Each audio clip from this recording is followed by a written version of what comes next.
నష్టాలు లాభాలు అన్నీ అనుభవిస్తే తప్ప ఈ జన్మ ముగియదు. మనం ఎంత అనుకున్నా అది ముగిసేది కాదు. కానీ అది ముగిసేలోగా ఉన్నంత వరకు మనం సుఖంగా ఉండాలంటే ఎలా ఆలోచించాలయ్యా, ఎలా ఆలోచించాలి? ఆ తల్లికి ఆ తండ్రికి మనం రుణపడి ఉన్నాం. అది మంచి అయినా చెడ్డ అయినా ఏదైనా, వాళ్ళ ఆస్తులు ఇవ్వనివ్వండి అప్పులు ఇవ్వనివ్వండి, రుణపడి ఉన్నాం అని వారి సేవ మానకుండా తల్లిదండ్రుల సేవ చేస్తే మన జన్మ కృతార్థమైనట్టే లెక్క. మన తల్లి తరువోజ మన మన పూజ మన జన్మమునకామె మధుమాధవీయ. మన జన్మానికి తల్లిదండ్రుల ప్రేమ ఎలాంటిది అంటే మధుమాధవీజ అటు. మధుమాసం అంటే రాబోతోంది. ఈ పాల్గొన మాసం అయిపోతే ఇక వచ్చేదాన్ని చైత్ర వైశాఖ మాసాలంటేనే వసంత ఋతువు అంటారు. వసంత ఋతువునే మధుమాసం అంటారు. ఆ మధుమాసంలో వసంత ఋతువులో అన్ని తీగలు కూడా పుష్పిస్తాయి, అన్ని పువ్వులు కూడా వికసించి ఉంటాయి. వసంతంలో కూడా వికసించట్లేదు అంటే ఇక జీవితంలో వికసించే అవకాశం లేదు. అందుకని చైత్ర వైశాఖ మాసాల్లోనే మీకు పెళ్లి ముహూర్తాలు కూడా ఎక్కువగా ఉంటాయి, సరిగ్గా ఎన్ని ఉంటాయి. ఎందుకంటే అది మధుమాసం, వసంత ఋతువు. చెట్లన్నీ చిగిర్చి పువ్వులు పూసి ఉంటాయి.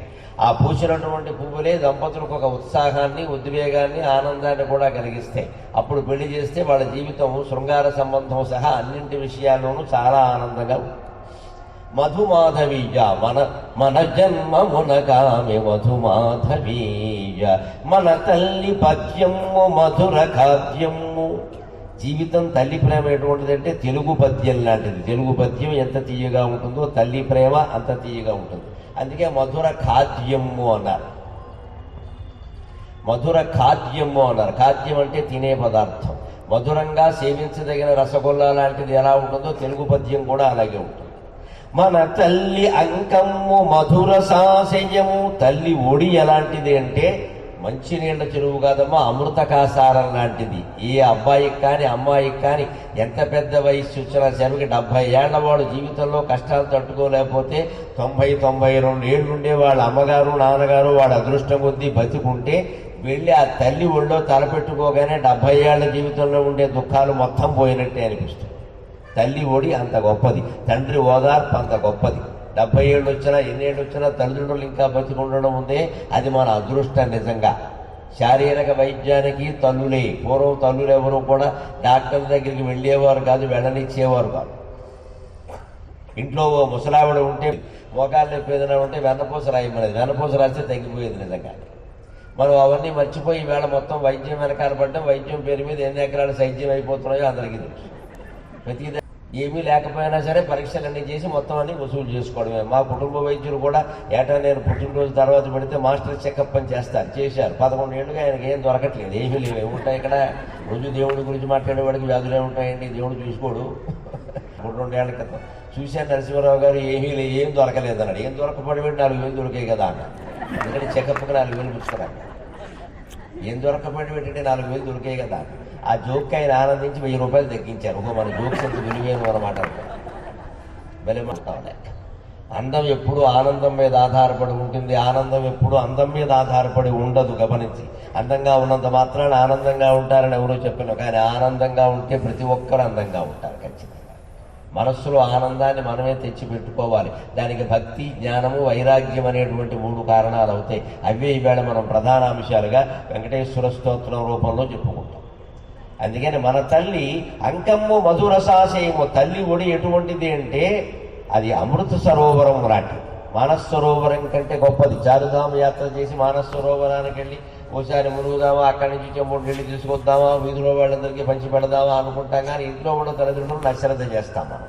తల్లి ఒళ్ళో తలపెట్టుకుని ఆనందంగా ఆవిడతో కాసేపు మాట్లాడితే ఆవిడ జుట్టులో వేళ్లు పోనించి, నాన్న నీకేమిటిరా, బోళ్ళు కష్టాలు పడ్డావరా, మాకంటే ఇవేమన్నా పెద్ద విషయమరా, భగవంతుడు ఉన్నాడురా అన్నిటికీ అని ఒక్కసారి ఆ తల్లి కుడి చేత్తో ఇలా నిమిరింది అంటే ఆ కష్టం అంతటితో పోయినట్టే లెక్క. దేవుడు మన దగ్గర ఉన్నట్టే ఉంటుంది. మన తల్లి అంకమ్ము మధుర సాశయము మన దేగవాయుడిన్వనెడు పద్మము. ఆవిడ గర్భం నుంచే మనం జన్మించాం కాబట్టి ఆవిడ ఒడి అమృత సరోవరం అయితే మన జీవితం ఆ అమృత సరోవరంలో విరబూసిన కమలం, పద్మం. అందుకని మనం జీవితాన్ని గురించి కంగారు పడక్కల. పద్మం కాబట్టి కంగారు పడక్కల. జీవితాన్ని పద్మంలా తీర్చిదిద్దుకోవాలి. తామర పువ్వుకు ఉండే ప్రత్యేకత ఏమిటో తెలుసా? నీరు పెరిగిన కొద్దీ పెరుగుతుంది. ఎంత పెరుగుతుందంటే సరిగ్గా నీటి మట్టం వరకే పెరుగుతుంది, మళ్ళీ ఇంకా పైకి వెళ్ళదు. విరిగిపోతుంది నాళమని దానికి తెలుసు. సరిగ్గా నీటి మట్టం ఎంతవరకు ఉందో అంతవరకు పెరిగి సరిగ్గా నీటి మీద ఇలా కమలం విచ్చుకొని ఉంటుంది. కాళిదాసు కుమార సంభవంలో వర్ణిస్తాడు. ఆ అమ్మవారు పార్వతీదేవి సరోవరంలో ఉండి తపస్సు చేస్తుంది. చలికాలం వేళ సరోవరం మధ్యలో ఉండి తపస్సు చేస్తుంది. ఎంతవరకు? కంఠం వరకు మునిగింది. మరి ముఖం పైకి ఉండాలిగా, లేకపోతే ఊపిరాడదుగా. కంఠం వరకు మునిగి ఈ శిరస్సు పైకి పెట్టి ఇలా తపస్సు చేస్తుంది. శిరస్సు పైకి పెట్టి ఇలా తపస్సు చేస్తున్నప్పుడు ఎలా ఉందంటే ఆ సరస్సులో సహజంగా పూసినటువంటి పద్మంలా ఉందంటే అమ్మవారి ముఖం.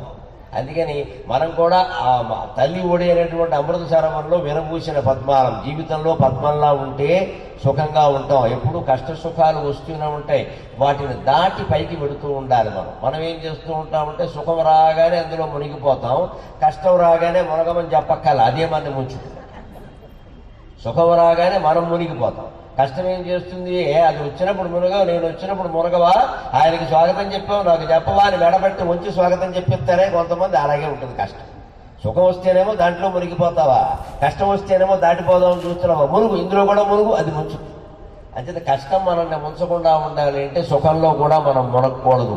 సుఖం వచ్చినా కష్టం వచ్చినా రెండింటినీ భగవత్ ప్రసాదంగానే భావించి తామర పువ్వులాగా జీవితం అనే నీటి మీద తేలుతూ ఉండాలి. ఖచ్చితంగా రెండింటినీ తేలిగ్గా తీసుకోవాలి. కష్టం వచ్చినప్పుడు ఎవరైనా మన మిత్రులు వచ్చి లైట్ తీసుకో అంటారు. సుఖం వచ్చినప్పుడు అవడండి మాట, అప్పుడు కూడా లైటే తీసుకోవాలి. అప్పుడు టార్చ్ లైట్ తీసుకుంటే కుదరదు. ఇక్కడ ఒకడికి బాగా ఐశ్వర్యం కలిసి సంతోషిస్తూ ఉంటే మనం చెప్పాల్సింది ఏమిటో తెలిసే చెప్పమండి. అలాగా అంత ధైర్యం ఎవరికీ ఉండదు. వాడు కూడా అదేంట్రా అలా మాట్లాడే ఉంటాడు. కానీ చెప్పాల్సింది ఏంటంటే 10 కోట్లు లాభం వచ్చిందా లైట్ తీసుకో అని చెప్పాలి. శని వదిలిపోతుంది. ఎందుకంటే రేపొద్దున 20 కోట్లు నష్టం వచ్చే అవకాశం ఉంది కదా. మనం ఏమంటాం అలాగే నీ అదృష్టం అది బాబు, నీ జాతకం అది ఇది అంటాం. అంతేవాడ 10 కోట్లు పార్టీకి ఖర్చు పెడతాడు. శ్రీమంత రమారమణ గోవిందా అయిపోయింది. 10 మంది అంటే పొగిడేసరికి వాడికే ఉత్సాహం వస్తుంది. వాడు ఊరుకున్న వాడు ఆవిడ ఊరుకోరు. ఎంతమందికి పార్టీ ఇవ్వాలండి ఉంటుంది. అంటే 1000 మందిని పిలిచి శుభ్రంగా అన్ని పార్టీలు ఇస్తారు. ఇక్కడ ఏమైంది? సగం డబ్బు ఖర్చు. ఈ ఫాల్స్ ప్రెస్టీజ్, అనవసర ప్రతిష్ట గురించి ఆలోచించడం ముందు ఇదే తగ్గాలి. సరిగ్గా సుఖం వచ్చినప్పుడు కూడా మనకి మనం చెప్పుకోవలసిన మాట ఏమిటంటే లైట్ తీసుకో. ఈ సుఖం ఏమి ఉండదు ఇక్కడ. రేపు పొద్దున్న ఏమవుతుందో తెలియదు. జీవితం ఎందుకు వచ్చిన కూడా ఇది అని చెప్పగలగాలి. అదే తామర పూలా బతకడం అంటే. కష్టాన్ని కాదు, సుఖాన్ని కూడా. సుఖాన్ని ఎప్పుడైతే మనం తేలిగ్గా తీసుకున్నామో కష్టాన్ని కూడా తేలిగ్గా తీసుకోగలుగుతాం ఖచ్చితంగా. అంత సుఖం వస్తేనే మనం గర్వించలేదు కదా, ఇంత కష్టం వస్తే మాత్రం ఎందుకు బాధపడతామండి? రెండూ సమానమే.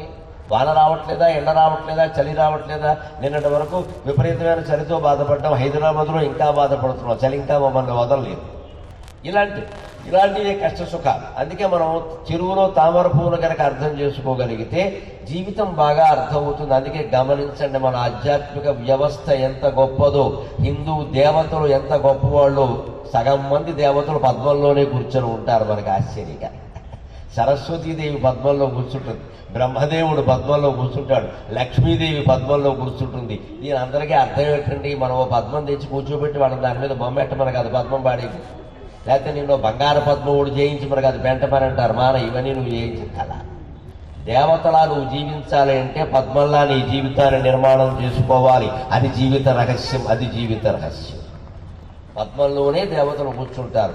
మనలో దేవతలు ఉండాలంటే మన జీవితాన్ని పద్మంలా మనం మార్చుకోవాలి. పద్మంలా మార్చుకోవడం అంటే కష్ట సుఖాలు రెండింటినీ తేలిగ్గా తీసుకుని ఎప్పుడూ ఆ రెండింటి మీద తేలుతూ ఉండడం. కింద మళ్ళీ కాడ ఎక్కడుంది? లోపల బురదలోనే ఉంది. ఇక్కడ జీవితం బురదే, తప్పదు. అది బురద నుంచే పుట్టింది. ఇది అంటే అది అలాగే ఉంటుంది. పైగా ఆ బురదలో ఉండే పోషక విలువలు క్రిములే పద్మానికి ఆహారం. లేకపోతే అది ఎలా బతుకుతుంది? ఆ బురద లేకపోతే నీళ్లు రావు కింద నుంచి. జీవితంలో బురద ఉండవలసిందే. పుట్టినప్పుడు ఏ పురిటాలు దగ్గర ఆ మంచమైనా చూడండమ్మా ఎంత చికాగ్గా ఉంటుందో. నెత్తులు కారిపోయి ఉంటుంది. అక్కడ మావి కమ్మేసి ఉంటుంది. అక్కడ ఏం శుభ్రంగా ఏముండదు వాతావరణం. నలుసులు పోవడంత మంది ఉండి అక్కడ శుభ్రం చేస్తారు. అంత అసహ్యకరమైన వాతావరణంలోనే మనం పుట్టాం. అంత అసహ్యకరమైన వాతావరణంలోనే ఆవిడ మన కంది. కానీ అదంతా శుభ్రం చేసుకున్నావా లేదా? అలాగే జీవితాన్ని శుభ్రం చేసుకోవాలి. అందుకని మన తల్లి అంకమ్ము మధురసాశయము మన దేహమాయుడి మనెడు పద్మము. తల్లి ఒడిలో జన్మించిన మనం ఆ అంకాన్ని మానస సరోవరంగా, అమృత సరోవరంగా భావించి మన జీవితాన్ని పద్మంలాగా తీర్చిదిద్దుకుంటే ఎలా ఉంటుందో తెలుసా? మన తల్లి చిత్తమ్ము మధుర గీతమ్ము మన తెలుగు పొత్తమ్ము మారు ద్రిప్పటము. అప్పుడు మన తల్లి మనస్సు అంటే జగన్మాత మనస్సు మంచిది కదా అని చెప్పేసి ఇలా గ్రామదేవతలను అలా వదిలేయకూడదండి, జాతర జరిపించాలి అని చెప్పాను. ఆ జాతరలు కూడా త్వరలో జరుగుతున్నాయి అని తెలిసింది. నాకు చాలా సంతోషిస్తున్నాను, నేను ఆనందంగా పాల్గొన్నాను. 1,000,000 మంది దేవతల్ని మీరు ఆరాధించినా సరే గ్రామ దేవతను విస్మరించడానికి వీలు లేదు. దయచేసి గమనించండి, దయచేసి గమనించండి. మీ ఇంట్లో ఒక ఇష్టదైవం ఉంటుంది, మా ఇంట్లో ఒక ఇష్టదైవం ఉంటుంది. యావత్తు నెల్లూరికి ఇష్టదైవం ఇరుకాళమ్మ. ఆ జాతరను మనం జరుపుకోవలసిందే, ఆ గౌరవం మనం నిలుపుకోవలసిందే. ఏదో చిన్న ఆవిడ కదా, పేరింత ఉంది కదా అనకండి. మన హిందూ ధర్మ వ్యవస్థలో చిన్న పెద్ద తేడాలు ఉండవు. దేవతల విషయంలో గ్రామ దేవతలు ఎంత గొప్పవాళ్ళంటే ఒక్క మాట చెబుతా. 1,000,000 మంది దేవతలు, రాముడు, కృష్ణుడు, వెంకటేశ్వర స్వామి, శివుడు, వీళ్ళెవరికి మీరు తోడలుడు కాదు, మీరు మేనలుడు కాదు, మీరు మేనకోళ్ళు కాదు, మీరు కూతురు కాదు ఇక్కడ. కానీ మన పితృదేవతలు ఉన్నారే, తండ్రు, తల్లు, తాతో, అమ్మమ్మ పోయారు కదా, వాళ్ళు పితృదేవతలు ఉంటారు. ఉన్నంత వరకు తల్లి తండ్రి అంటారు, పోతే పితృదేవతలు అంటారు. వాళ్ళు మనని కాపాడి తీరతారండి. ఎందుకంటే దేవతలు ఎవరికి మనం బంధువులం కాదు, అందరూ బంధువులే, అందరూ బంధువులే, ప్రత్యేకత ఏం లేదు. కానీ మన తండ్రికి మనమే కొడుకు, మన తల్లికి మనమే కొడుకు, మన తాతగారికి మనమే మనవడు, ఇంకో మనవడు కుదరదు అక్కడ. మనం పెడితేనే తింటాడు, ఆర్థికాలు అందుకే పెడతారు. అందుకని పితృకార్యాలు చేసి తీరాలి. అన్ని వర్ణాల వారు తెలుసుకోవాలి, కేవలం ఏదో ఒక వర్గం వారికి అనుకోకండి. ఎవరు ఎలా చేయాలో మీ పురోహితులు మీకు చెప్తారు. ఆ రకంగా తల్లి పోయిన రోజుని, తండ్రి పోయిన రోజుని ఖచ్చితంగా శాస్త్రం ప్రకారం వారు చెప్పిన ప్రకారం ఏం చెయ్యాలో అది సెలవు పెట్టుకుని మరీ చెయ్యాలి. విదేశాల్లో ఉన్నా సరే వచ్చేయవలసిందే, దానికి మినహాయింపు లేదు. సత్యనారాయణ వ్రతం చేస్తారని వాయిదా వేసినా సత్యనారాయణ స్వామి ఊరుకుంటాడేమో కానీ పితృకార్యం మానేస్తే పితృదేవతలు ఊరుకోరు. పైగా వాళ్ళ కరుణ ఎంత గొప్పది అంటే వాళ్ళు వెళ్ళిపోయినా సరే వాళ్ళ మమకారం మన మీద ఉంటుంది. ఇది సమస్య. ఉండడం మామూలుగా ఉండదు, మీరేం కంగారు పడక్కల, ఏదో దెయ్యం అనుకోకండి. ఖచ్చితంగా ఆ ఇంట్లో దొంగలు కూడా పడకుండా కాపాడుతుంది. ఎవడైనా దొంగతనానికి వస్తే ఉన్నవాళ్ళకి దగ్గొచ్చేలా చేస్తుంది ఆవిడ, వీడు దగ్గుతాడు, ఆవిడ వెళ్ళిపోతాడు. పితృదేవతల కరుణ అంత గొప్పది. ఇది మా మనవడి ఇల్లు, మా మనవరాలి ఇల్లు, ఇది అంటుంది. ఆ మమకారాలు మనుషుల మధ్యలో ఉంటాయి కదా, పై లోకాల్లో కూడా కొనసాగుతాయి. గరుడ పురాణం సహా అన్ని శాస్త్రాలు చెప్పిన మాట ఇది. మా మమకారం లేకపోతే జన్మే లేదు. మన మనస్సంకల్పమే మన జన్మకు కారణం అంటే మనసులో ఉన్నది మమకారం, మమకారం కారణంగా జన్మెత్తాం. అలాగ మనకి మన పితృదేవతలు గొప్ప అయినట్టే, మనని కాపాడినట్టే గ్రామానికి మొత్తం గ్రామదేవత చుట్టం, అందరికీ చుట్టం. అంచేది ఏ గ్రామంలో ఈవేళ మహాపట్టణం కావచ్చు, రేపు నెల్లూరు మహానగరం కావచ్చు, వేరే విషయం.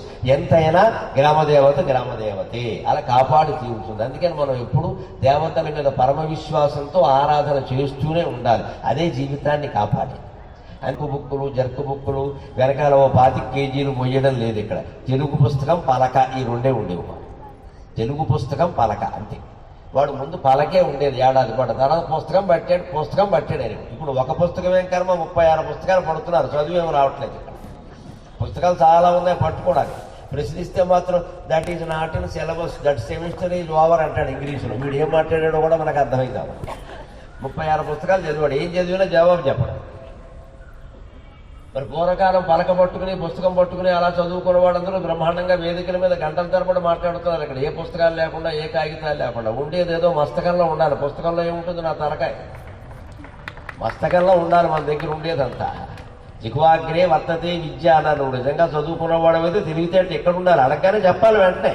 I refer the book and tell tomorrow వరకు నువ్వు ఉంటావు. ఇక్కడ ఉందాడు ఇక్కడ. టుమారో అంటేనే టుమారో, ఇద్దరు చంపేస్తారు వచ్చి, గొడవలేదు. టుమారోకి మనం ఉంటామండి ఇక్కడ, రేపు పొద్దున ఉంటామని ఏమైనా ఉందా ఇక్కడ? చెప్పాలంతే, లేకపోతే రాదనే లెక్క. అలా విద్య ఉండేది. ఎందుకు? ఆ పుస్తకం మారు తిప్పితే అంటే నోటికి పుస్తకం మొత్తం కంఠస్థం చేయించేవారు పెద్దవాళ్ళందరికీ తెలుసు. ఇక్కడ తెలుగు పుస్తకం పాఠం అప్పచెప్పాను. మరి బళ్ళోకి వెళ్ళగానే పాఠం అప్పచెప్పకుండా కొత్త పాఠం చెప్పేవారు. అప్పగించడానికి టిక్కు పెట్టేవారు, అది కూడా పెన్సిల్తో, పాడవకుండా. ఎందుకో తెలుసా? మా అన్నయ్య 3వ అన్నయ్య చదివిన పుస్తకం 4వ అన్నయ్య చదివాడు, 4వ అన్నయ్య చదివిన పుస్తకం నేను చదివా. ఇంకో పుస్తకం కొనమంటే మా నాన్నగారు చదువు మానేవారు. ఈ పుస్తకాలు చదువు మళ్ళీ పుస్తకం ఒకటి దండకు మానేయాలి, వీలైనంత వరకు మానేయమండమే. ఇప్పుడు ఒక సంవత్సరంలోనే 6 పుస్తకాలు కొట్టడం ఏమొచ్చిందో తెలియదు. కాస్త అట్ట నలిగితే కుదరదు. పూర్వం ఏం చేసేవారంటే నలగకుండా చూసుకునేవారు. పెన్సిల్తో పెట్టారు టిక్కు, ఎందుకంటే తర్వాత రబ్బర్తో చేపించుకోవచ్చు. ఆ పాఠం అప్పగించాకంటే 3 ఏళ్ళు 4 ఏళ్ళు వయస్సు కూడా లేనివాడు పాఠం అప్పగించడం అనేది ఉండబట్టే ధారణాశక్తి పూర్వం వాళ్ళకి బాగా ఉండేది. ఈ జీవుడు అటువంటి విద్యా విధానంలో చదువుకుని ఉండబట్టే 1116 పద్యాలు ఏకధాటిగా ఒక్క రోజులోనే అప్పగించగలిగాం. మహాసహస్రావధాని ధారణ బ్రహ్మరాక్షసుడు పద్మశ్రీ అని అంటున్నారంటే దానికి కారణం అదన్నమాట. ఆ విద్యా విధానం. ఆ తెలుగు పుస్తకాలు మళ్ళీ మారు తిప్పడానికి వీలుగా ఒక శుభవార్త చెబుతాను. నేను ఈవేళ పత్రికల్లో చదివా. 6 ఏళ్లు నిండే వరకు 1వ తరగతిలో చేర్పించడానికి వీలు లేదు అని కేంద్ర ప్రభుత్వం వారు కొత్త విద్యా నిబంధన పెడుతున్నారు. NEP national education policy. వారికి హృదయపూర్వకంగా నేను అభినందనలు తెలియజేస్తున్నా. ఇది గొప్ప విధానం, ఇది గొప్ప విధానం. 6 ఏళ్ల వరకు 1వ తరగతిలో చేర్చడానికి వీలు లేదు. 6 నిండా. ఇదివరకు 1వ తరగతిలో చేర్చాలంటే 1+4 5 నిండితే చాలు. ఇప్పుడు అది కాదు, ఇంకో ఏడాది. ఇలా ఇవ్వడంలో ఉద్దేశం ఏమిటో తెలుసా? ఆ పిల్లాడు 6 ఏళ్ల పాటు ఇంటి దగ్గర ఉంటే ఏదో LKG UKG పేరు మీద ఏదో కొద్దిగా బడికి వెళ్ళి వచ్చినా ఎక్కువసేపు ఇంటి దగ్గర ఉండేలా చూడాలి. తల్లి కానీ తండ్రి కానీ ఆయనకి పద్యాలు పాటలు నేర్పాలి. అనుకోకుండానే కంఠస్థం చేస్తాడు, ధారణాశక్తి పెరుగుతుంది. ముఖ్యంగా 6 ఏళ్ల వరకు తల్లి ప్రేమని తండ్రి ప్రేమని సంపూర్ణంగా అందుకోగలిగిన వాడు లోకంలో ఏ నేరము చేయడు. చాలా సుఖంగా ఉంటుంది సమాజం. ఇవాళ బొడ్డు ఉండకుండా తీసుకెళ్లి బడిలో పారేస్తున్నారు, అది కూడా హాస్టల్లో పారేస్తున్నారు పెట్టుకెళ్ళి. వాడికి తల్లి ప్రేమ అందలేదు, తల్లి ప్రేమ అందలేదు. తాత మామ అమ్మమ్మ ఎలా ఉంటారో వాడికి తెలియదు. ఆయా అంటారు హాస్టల్లో. ఆయా అంటే పొద్దున్న ఆయా రాత్రికి అయ్యా. ఎవడికి తెలుసు వాడు ఎలా తయారవుతున్నాడు అంటే టెర్రరిస్ట్ కింద తయారవుతున్నాడు. ఏ ప్రేమ వాడికి అందలేదు, ఏ ప్రేమ పంచడం కూడా తెలియదు. ఏ ప్రేమ పంచడం కూడా తెలియదండి. అన్నం తింటే ఒంట్లో శక్తి వస్తుంది, అన్నమే తినకపోతే శక్తి ఎక్కడ వస్తుంది? ప్రేమ అందుకున్నవాడే ప్రేమను అందించగలుగుతాడు. అందుకోని వాడు ఎలా అందిస్తాడు? పైగా సమాజం మీద కక్ష ఉంటుంది వాడికి. నా తల్లి లేదు, నా తండ్రి లేదు, నన్ను చూడడం లేదు, బతికే ఉన్నారు ఇక్కడ, ఎప్పుడు ఇక్కడికి రావడం కూడా లేదు, 2వ శనివారం కూడా రానివ్వట్లేదు అని తల్లిదండ్రుల మీద ఈ విద్యా పాఠశాల యాజమాన్యం మీద కూడా కక్ష పెంచుకుంటారు. ఎందుకు భగవంతుణ్ణి శరణాగతి చెందాలి అంటే లోకంలో పరిస్థితుల్ని మీరు గమనించండి. జీవితం లేకుండా నేను ఎప్పుడూ ప్రసంగం చెయ్యను, సమాజం లేకుండా నేను ఎప్పుడూ మాట్లాడను. వాస్తవమే మనకు కావాలి. కళ్ళ ఎదురుగా ఉన్న సమాజాన్ని గుర్తించండి. ఏ కుటుంబమైనా ప్రశాంతంగా ఉందా? తల్లిని పిల్లలు నమ్మలేరు, పిల్లల్ని తల్లి నమ్మలేదు. అలా ఉంది పరిస్థితి. ఎదిగే వరకు చిన్నపిల్లలు అమ్మ ఎలా ఉంటుందో నాన్న ఎలా ఉంటుందో అని భయపడుతున్నారు ఇక్కడ, వాళ్ళ ప్రవర్తనలు చూడలేక. కొన్ని తల్లి తండ్రి కాస్త పిల్లలు ఎదిగారనుకోండి, 11-12 ఏళ్ళు వచ్చేసరికి చాలా ఇళ్లల్లో ఇవాళ మాట వినపడుతున్నది ఏమిటంటే మా అబ్బాయి మాట వింటలేదంటే మా అమ్మాయి మాట వింటలేదు. 11 ఏళ్ళకి ఎవరి మీద ఎవరికీ నమ్మకం లేదు, ఎక్కడ ఎవరికి ఏ గ్యారంటీ లేదు, ఏ రకమైన భద్రత లేదు. అటువంటి సమాజంలో మనం జీవిస్తున్నాం. ఇవాళ దేవుడు తప్పితే వేరే శరణాగతి ఎవరున్నారని ఇక్కడ అంతటా నిండిన శక్తి, అందరినీ శాసించగలిగిన శక్తే వాళ్ళని కాపాడాలి. అందుకే మనం పూజా మందిరంలో చేయాల్సిన ప్రార్థన ఏమిటంటే చేయెత్తి మ్రొక్కుచుంటిని వాయెత్తిన ఎంత నీవె పలుకగవలయు. వాయి అంటే నోరు. తమిళంలో ఇప్పటికీ ఈ వాయి వాడతారు. ఒళ్ళు మండితే వాయి ఊడు అంటారు, నోరు మూసుకోవాలి. మనకి ఉంది తెలుగులో కాస్త కరిగిపోయింది ఆ మాట. కానీ బ్రహ్మదేవుడిని నలువ అంటారు, అంటే నలువాయి. వాయి అంటే ముఖము నోరు, నలువాయి 4 ముఖాలు కలిగినవాడు. అంచేత వాయెత్తిన ఎంత నీవే పలకగమని. నేను నోరెత్తి మాట్లాడితే నువ్వే పలకాలయ్యా, నేను పలకడం కాదు ఇక్కడ. లేకపోతే ఎంతమంది 1000 మంది జనం వచ్చి కూర్చున్నారు అక్కడ. ఒక్క మనిషి మీ అందరినీ 2 గంటల పాటు నిశ్శబ్దంగా ఇక్కడ కూర్చోబెట్టి భక్తి తన్మయత్వంలో ఉంచగలగాలంటే భగవంతుడు సాయం లేకుండా సాధ్యమా? మనం అనుకుంటే అవుతుందా? ఇది అందరినీ భగవత్ స్వరూపులుగానే భావించి నాలోనూ ఆ భగవంతుడే ఉన్నాడు, ఏం చేయాలో ఆయన చూసుకుంటాడని మనకు తెలుసున్నది ఏదో మాట్లాడుతూ ఉంటే నిమిత్త మాత్రం భవ సవ్యసాచన్, నువ్వు నిమిత్తంగా మైకి ముందు నిలబడవయ్యా, నేను చూసుకుంటానని చెప్పి మొత్తం అంతా ఆయన చూసుకుంటాడు. ఇదే శరణాగతి. జీవితంలో కూడా మనం ఇలాగే ఉండాలి, గుర్తుపెట్టుకోవడం. దయచేసి ఓవర్ యాక్షన్ చేయొద్దు. ఎంత ఎదిగిన పిల్లలైనా సరే, లేదు తల్లిదండ్రులను చూసి బాధపడినా సరే, ఏదైనా ఏం చెయ్యాలో అది చేయడం, ఆ విషయం అక్కడ కుదిరేయడం. జీవితాన్ని గెలవాలంటే ఇది ఒక్కటే సూత్రం. ఏం చెయ్యాలో అది చేయడం, ఆ విషయం అక్కడ కుదిరేయడం. మనం ఈ రెండిట్లోనూ దెబ్బతింటాం. ఎలాగో తెలుసా? ఏం చెయ్యాలో అది కాదు, ఎక్కువ చేస్తాం. ఏం చెయ్యాలో అది చేసుకుని ఎక్కువ చేస్తాం. వన్డే మ్యాచ్ పూర్తి అవ్వడానికి 50 ఓవర్లు చాలు. వన్డే మ్యాచ్ అంటారు కదా, 50 ఓవర్లు చాలు. జీవితం అనే మ్యాచ్ నాశనం కావడానికి 3 ఓవర్లు చాలు, 50 ఓవర్లు అక్కల 3 ఓవర్లు. ఏమిటా ఓవర్లు తెలుసా? Over talking, over acting, over thinking. ఇదే ఓవర్, ఇంకో ఓవర్ ఏం లేదు. ఇక్కడ మాట్లాడవలసిన దానికంటే ఎక్కువ మాట్లాడటం. ఇంట్లో సమస్యలు పరిష్కారం కావాలంటే భార్య భర్త ఇద్దరిలో నియమం పెట్టుకుని ఒకళ్ళు నోరు మూసుకొని కూర్చోవాలి, రెండో వాళ్ళే మాట్లాడు. ఈ రోజు నువ్వు మాట్లాడు, మన్నా నేను మాట్లాడతానని నియమం పెట్టుకోవాలి. పిల్లలకి చెప్పడం, మౌనంగా ఉండాలి, అయిపోతాయి, పరిష్కారం అవుతుంది. అన్నింటిలో మనం వేలెట్టు ఊరికి ఉపదేశాలు చేయాల్సిన పని లేదు, కోప్పడాల్సిన పని కూడా లేదు. ఉపదేశం చేసామా వినరు, కోప్పడ్డామా ఎదురు తిరుగుతారు, రెండు ప్రమాదమే. అందుకని దానికి ఏమిటి ఓవర్ ట్రాక్ చెప్పవలసింది చెప్పు, అక్కడ ఆపి. క్రియాపరంగా మనం చేయవలసింది. డబ్బులు ఖర్చు అయిపోతున్నాయి ఇంట్లో తెలియకుండా. మనంతటా మనం అనుకున్న భార్యాభర్త లక్షల రూపాయలు దానం ఇచ్చినా పర్వాలేదు, కానీ తెలియకుండా 10 రూపాయలు కూడా ఇంట్లోంచి పోవడానికి వీలేదు. మనం అసమర్థుల కింద లెక్క తేలాల్సిందే. అలా వెళ్ళిపోతుంది, అనవసరంగా ఖర్చు అవుతుందంటే డబ్బులు ఇవ్వడం మానేయాలి, కట్ చేసేయాలి. వాటర్ ట్యాంక్ దగ్గర ఓవర్ హెడ్ ట్యాంక్ కట్టేసేవనుకోండి, కోడాయిల నుంచి వచ్చేది ఏమి ఉండదు. ఇక్కడ 2 నిమిషాలు వస్తాయి, ఆగిపోతాయి. అందుకని మా పిల్లలకి స్వేచ్ఛనిచ్చామండి, క్రెడిట్ కార్డులు ఇచ్చామండి, తర్వాత మనకే ఉండదు స్వేచ్ఛ, ఇవ్వకూడదు. వాడు ఇస్తున్నారు పట్టుకెళ్ళి. ఏం చేస్తారో తెలుసు, చదువుకునే కుర్రాడి క్రెడిట్ కార్డు, దానిలో 1,00,000 పేరు. ఎవడు సొమ్ము ఎక్కడా? వాళ్ళ నాన్న సొమ్ము. మరి చెడిపోయారంటే చెడిపోరా? ఓవర్ యాక్టింగ్ అంటే ఇది చేయొద్దు. ఇవ్వను, ఏం చేస్తావో చేసుకో. దెబ్బకి ఆగిపోతాయి అన్నీ కూడా. ఆర్థికమైన వ్యవహారాలకు తగ్గించేస్తే అన్నీ ఆగిపోతాయి. ఓవర్ థింకింగ్, ఈ 2 అయినా చేయగలం, కానీ 3వది చేయడం చాలా కష్టం. అయిపోతుంది, ఏదో చేసేది ఏదో చేస్తాం, పోనీ మాట్లాడేది ఏదో మాట్లాడతాం, అంతటితో వదిలేయం. దాని గురించి ఆలోచిస్తూ కూర్చుంటాం. మన్నాటికి క్యాన్సర్ ఆయనమహ, క్యాన్సర్ ఆయనమహ. ఎవడు ఆలోచించమన్నా? నేను అయిపోయింది కదా, అది వదిలేయచ్చు కదా. నువ్వు ఆలోచించినా చేసేది ఏం లేదు కదా. చెప్పేదేదో చెప్పావు, చేసేదేదో చేసావు. ఆ వెంటనే చేయాల్సిన పని ఏమిటంటే ఆ విషయం అక్కడ వదిలేయాలి, మనసు నుంచి కూడా వదిలేయాలి. దాన్నే ఆలోచిస్తూ పడుకుంటాం. అప్పుడు ఎవడో తయారైపోతారు. కాశీ వెళ్ళు, రోజుకు 100 చొప్పున 100 ప్రదక్షిణాలు చేయి, 100 రోజులు అంటే వెళ్ళి కాశీలో మాకేం పెడతారు. శివుడికి పనా నీ సమస్యలని పరిష్కరించడం? ఆయన కుటుంబం ఆయన ఉంది అక్కడ. ఆయనకి 2 పిల్లలు ఉన్నారు. పార్వతీదేవి భార్య ఉంది, పైగా గంగాదేవిని కూడా భార్య అంటారు. నాకు విచిత్రం, ఒకవాడు ఉంటే అది విచిత్రమే కదా. ఆయన సమస్యలు ఆయన. మనం దేన్ని వదలం. తమో గుణం వదలడం అంటే నిద్ర, ఆలస్యం, బద్ధకం, హింస ఉంటే వదిలేయాలి. వదలడు. వీడు 7ంటికి లేస్తాడు, తమ గుడి చుట్టూ తిరుగుతాడు. ముందు 7ంటికి లేకుండా 5ంటికి లేయాలి. అనవసరంగా పడుకోవడం ఎక్కువసేపు, అనవసరంగా మెలకుగా ఉండాలి. ఇవాళ చాలా మంది 1 గంట వరకు పడుకోవట్లేదు, పొద్దున 9 వరకు లేవట్లేదు. 2 జబ్బులే. 5ంటికి లేవాలి, రాత్రి 10ంటికి పడుకోవాలి. 7 గంటలు నిద్ర. వీలైతే మధ్యాహ్నం 1 గంట పడుకోవాలి, కనీసం అరగంట అయినా పడుకోవాలి. అది మానేసి 1 గంట వరకు ఇక్కడ ల్యాప్టాప్ టాపు లేపు అని కూర్చుంటారు. ఇక్కడ చాటింగులు చేసి చేటా చీపురు అన్నీ ఇక్కడ. తెల్లవారే వరకు భాగవతం, 9 వరకు లేవు. వీళ్ళ కారణంగా ఇంట్లో ప్రణాళిక అంతా దెబ్బతాడు. తల్లి ఏమో అక్కడ పలహారాలు తయారు చేసి కూర్చొని తినేవాళ్ళు. అందుకని వీడు కూడా ఒళ్ళిమండి తయారు చేయడం కూడా మానేశారు. స్విగ్గీ, జొమాటో గొడవలేదు. హైదరాబాద్ అంతా అంతే. మీరు నెల్లూరు సంగతి తెలియదు. హైదరాబాద్లో ఎక్కడ దాంపత్యాన్ని నేను చూడాలి, దంపతులను చూడాల. స్విగ్గీ జొమాటోలే కాపరాలు చేస్తున్నాయి. భార్య స్విగ్గీ, భర్త జొమాటో, కొడుకులిద్దరూ పొటాటో టొమాటో.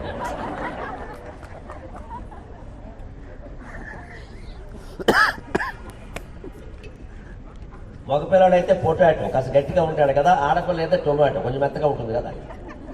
తేడా లేదు. స్విగ్గీ జొమాటోలో కాపరాలు చేస్తాడు. నేను ఎప్పుడైనా బాల్కనీలోంచి ఇలా బయటకు వచ్చి కిందకు చూస్తే ఖచ్చితంగా ఒకటి సిద్ధం అక్కడ స్విగ్గీ జొమాటో. పైగా వాడు గంట క్రితం వచ్చాడు, వాడే మళ్ళీ వస్తాడు. ఏది కావాలంటే అది. ఆ మాత్రం మనం తయారు చేసుకోలేమా? ఆ మాత్రం మనం తాజాగా తినలేమా? మరి అనారోగ్యాలు వచ్చాయంటే రావా? చేసేవాళ్ళు లేరు, చేస్తే తినేవాళ్ళు లేరు ఇక్కడ.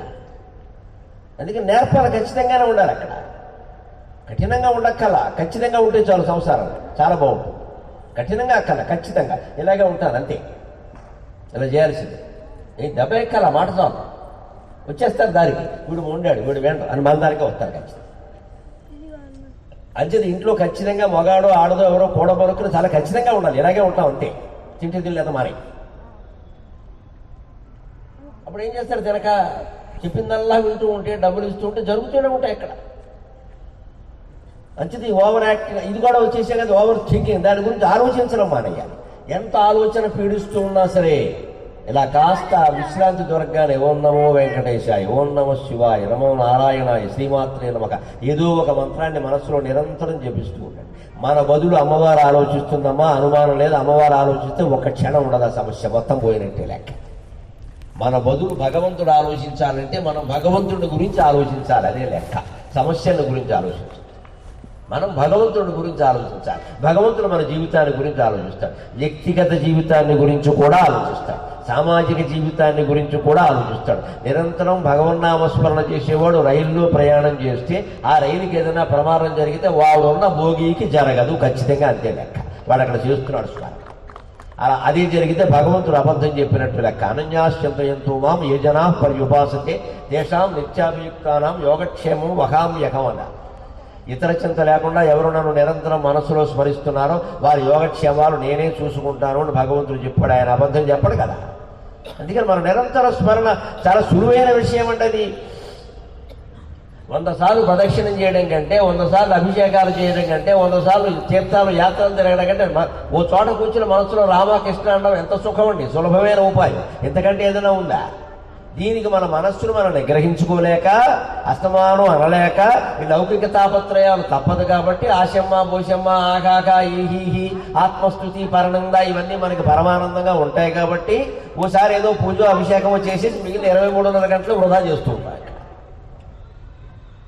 అంతకంటే మన మనస్సులోనే మనం భగవంతుడు స్మరించగలిగితే వాయెత్తినవంత నీవ పలుకగవలయం, నువ్వేం చేసినా ఆయన బాధ్యత వహిస్తాడు, నువ్వేం మాట్లాడినా ఆయన బాధ్యత వహిస్తాడు, నువ్వేం ఆలోచించినా ఆయన బాధ్యత వహిస్తాడు. భగవంతుడు చేసిన ప్రమాణం అది. చేయెత్తి మొక్కుచుంటిని వాయెత్తినయంత నీవ పలుకగవలయం సాయమ్మురమ్ము దేవా నా అమ్ములు చాలవయ్య నవయుద్ధమునన్. అర్జునుడికి బాణాలు సరిపోక, అంటే శక్తివంతమైన బాణాలు లేక ఇబ్బంది పడతాడని తెలిసి 13వ రోజు యుద్ధంలో అభిమన్యుడు చనిపోయాక 14 రోజులు అర్జునుడు ప్రతిజ్ఞ చేసి ఎన్ని లక్షల మంది అడ్డం వచ్చినా సరే అందరినీ చంపి నా కొడుకు చావుకు కారణమైన సైంధవుణ్ణి సంహరిస్తా అని ప్రతిజ్ఞ చేస్తే అదంత తేలికైన విషయం కాదు. కాబట్టి ఆ రాత్రికి రాత్రే కృష్ణ పరమాత్మ ఆ ప్రతిజ్ఞ గురించి విని అర్జునుడు పడుకున్న మందిరానికి వెళ్ళాడు. భగవంతుడు రక్షణ వహించడం అంటే, బాధ్యత వహించడం అంటే అలా ఉంటుంది. మరి ఈ అర్జునుడు ఎలాంటి వాడు అంటే, నరుడికి ఆ రోజు నుంచి ఈ రోజు వరకు నరుడు అన్నవాడికి ఓవర్ యాక్షనే అలవాటు, నారాయణుడు అన్నవాడికి రక్షించడమే అలవాటు. అప్పటి నుంచి ఎప్పటి వరకు చరిత్రలు అంతే. మనిషి ఎప్పుడు అధికంగా ఓవర్ యాక్షన్ చేస్తాడు. ఇంత నమ్మిన కృష్ణుడికి ప్రతిజ్ఞ విషయం చెప్పలేదండి అర్జునుడు. ఈయనకి ఏం చెప్పకుండా అభిమన్యుడు చనిపోయాడన్న వార్త తెలవగానే ఏడిచి ఏడిచి ఏడిచి, మరి ఈయనకి నేర్పిన భగవద్గీత అంతా ఏమైందో తెలియదు. ఇక్కడ ఓ గోలు ఏడిచాడు, సుభద్ర కంటే ఎక్కువ ఏడిచాడు. ఇంకా ఈయనకే కొడుకున్నట్టు ఎవరూ లేనట్టు. ఆ కొడుకుని యుద్ధానికి పంపేటప్పుడు తెలియదా, ఉంటాడో పోతాడో అనుమానం లేదు. పైగా ఆయన దుస్సాహసం చేశాడు అభిమన్యుడు. ఏం మామూలు వ్యవహారంగా ధర్మం కోసం చేశాడు కాబట్టి మనం కీర్తిస్తున్నాం. కానీ ద్రోణాచార్యుని ఎదిరిస్తాడా, కర్ణుడిని ఎదుర్కొంటూ వెళ్ళిపోతాడా, సరిపోతాడా? ఈయన వయస్సు ఎంత? 16-17 ఏళ్ళు. కర్ణుడు ఏమిటి, ధర్మరాజు కంటే పెద్ద. అక్కడికి సారథి చెప్పాడు. సారథి ఎవరు? అర్జునుడి సారథి. అర్జునుడి సారథి అభిమన్యుడికి సారథిగా ఉన్నాడు. ఎందుకు మరి అర్జునుడికి సారథ్యం కృష్ణుడు కదా. ఆయన సిక్కిలికి పెట్టి పోలేదు, ఇక్కడ కూర్చున్నాడు. కొడుకు సారథ్యం వహించాడు. ఆ సారథి వయస్సు 70 వాడివి. నేను మీ నాన్నగారికి సారథ్యం వహించానయ్యా అర్జునుడికి, నీ క్షేమం కోరి చెప్తున్నాడు. మంచిదే, నువ్వు వీరుడివి. కానీ ద్రోణాచార్యుల దగ్గర వద్దు, ఆయన నువ్వు తట్టుకోలేవు, కష్టం. ఇంకేదైనా మిగిలిన వాళ్ళు కొంచెం చిల్లర మనుషులు ఉన్నారు ఇక్కడ, వాళ్ళని చూసుకుందాం కాస్త. మనకు కూడా కాస్త ఆత్మవిశ్వాసం పెరుగుతుంది. ఆ తర్వాత అక్కడికి వెళదు. ముందు శిశింద్రిలు టపాకాయలు చూసుకుందాం. ఆయన ఆటం బాంబు, ఆయన దగ్గరికి ఎందుకు వచ్చింది ఇది? ఇప్పుడు తండ్రి తారాజు వేస్తూ ఉంటే చిన్నపిల్లాడు ఏమంటాడు, నాన్న నేనేస్తా అంటే తండ్రి ఇచ్చేస్తాడండి? తారాజు వేయడం కష్టం, చేతిలో పేలిపోతుంది, అది చెయ్యి అంటుకుపోతుంది. ఆయనకి ఏం చేస్తాడు, కాకరపు తెస్తాడు ఇక్కడ. అది ఇబ్బంది లేదు, కాస్త వెలుగుతుంది కానీ కాదు. లేదు, ఇసుక బాగా కూరిన మతాబు ఇస్తాడు, అందులో సగం ఇసుకే ఉంటుంది. దానికి కూడా పూర్వ ఇసుక ఉన్నదానికి కూడా అట్లకాడ కూర్చోవాలి, చెయ్యి కారకూడదు.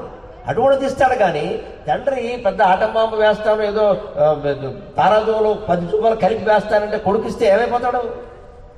అని సారథి చెప్పాడు. అభిమన్యుడు ఏమన్నా తెలుసా? ఎంత సాహసమో చూడండి ఆ మాట. ద్రోణాచార్యుడా నా ముందు నిలబడతాడా?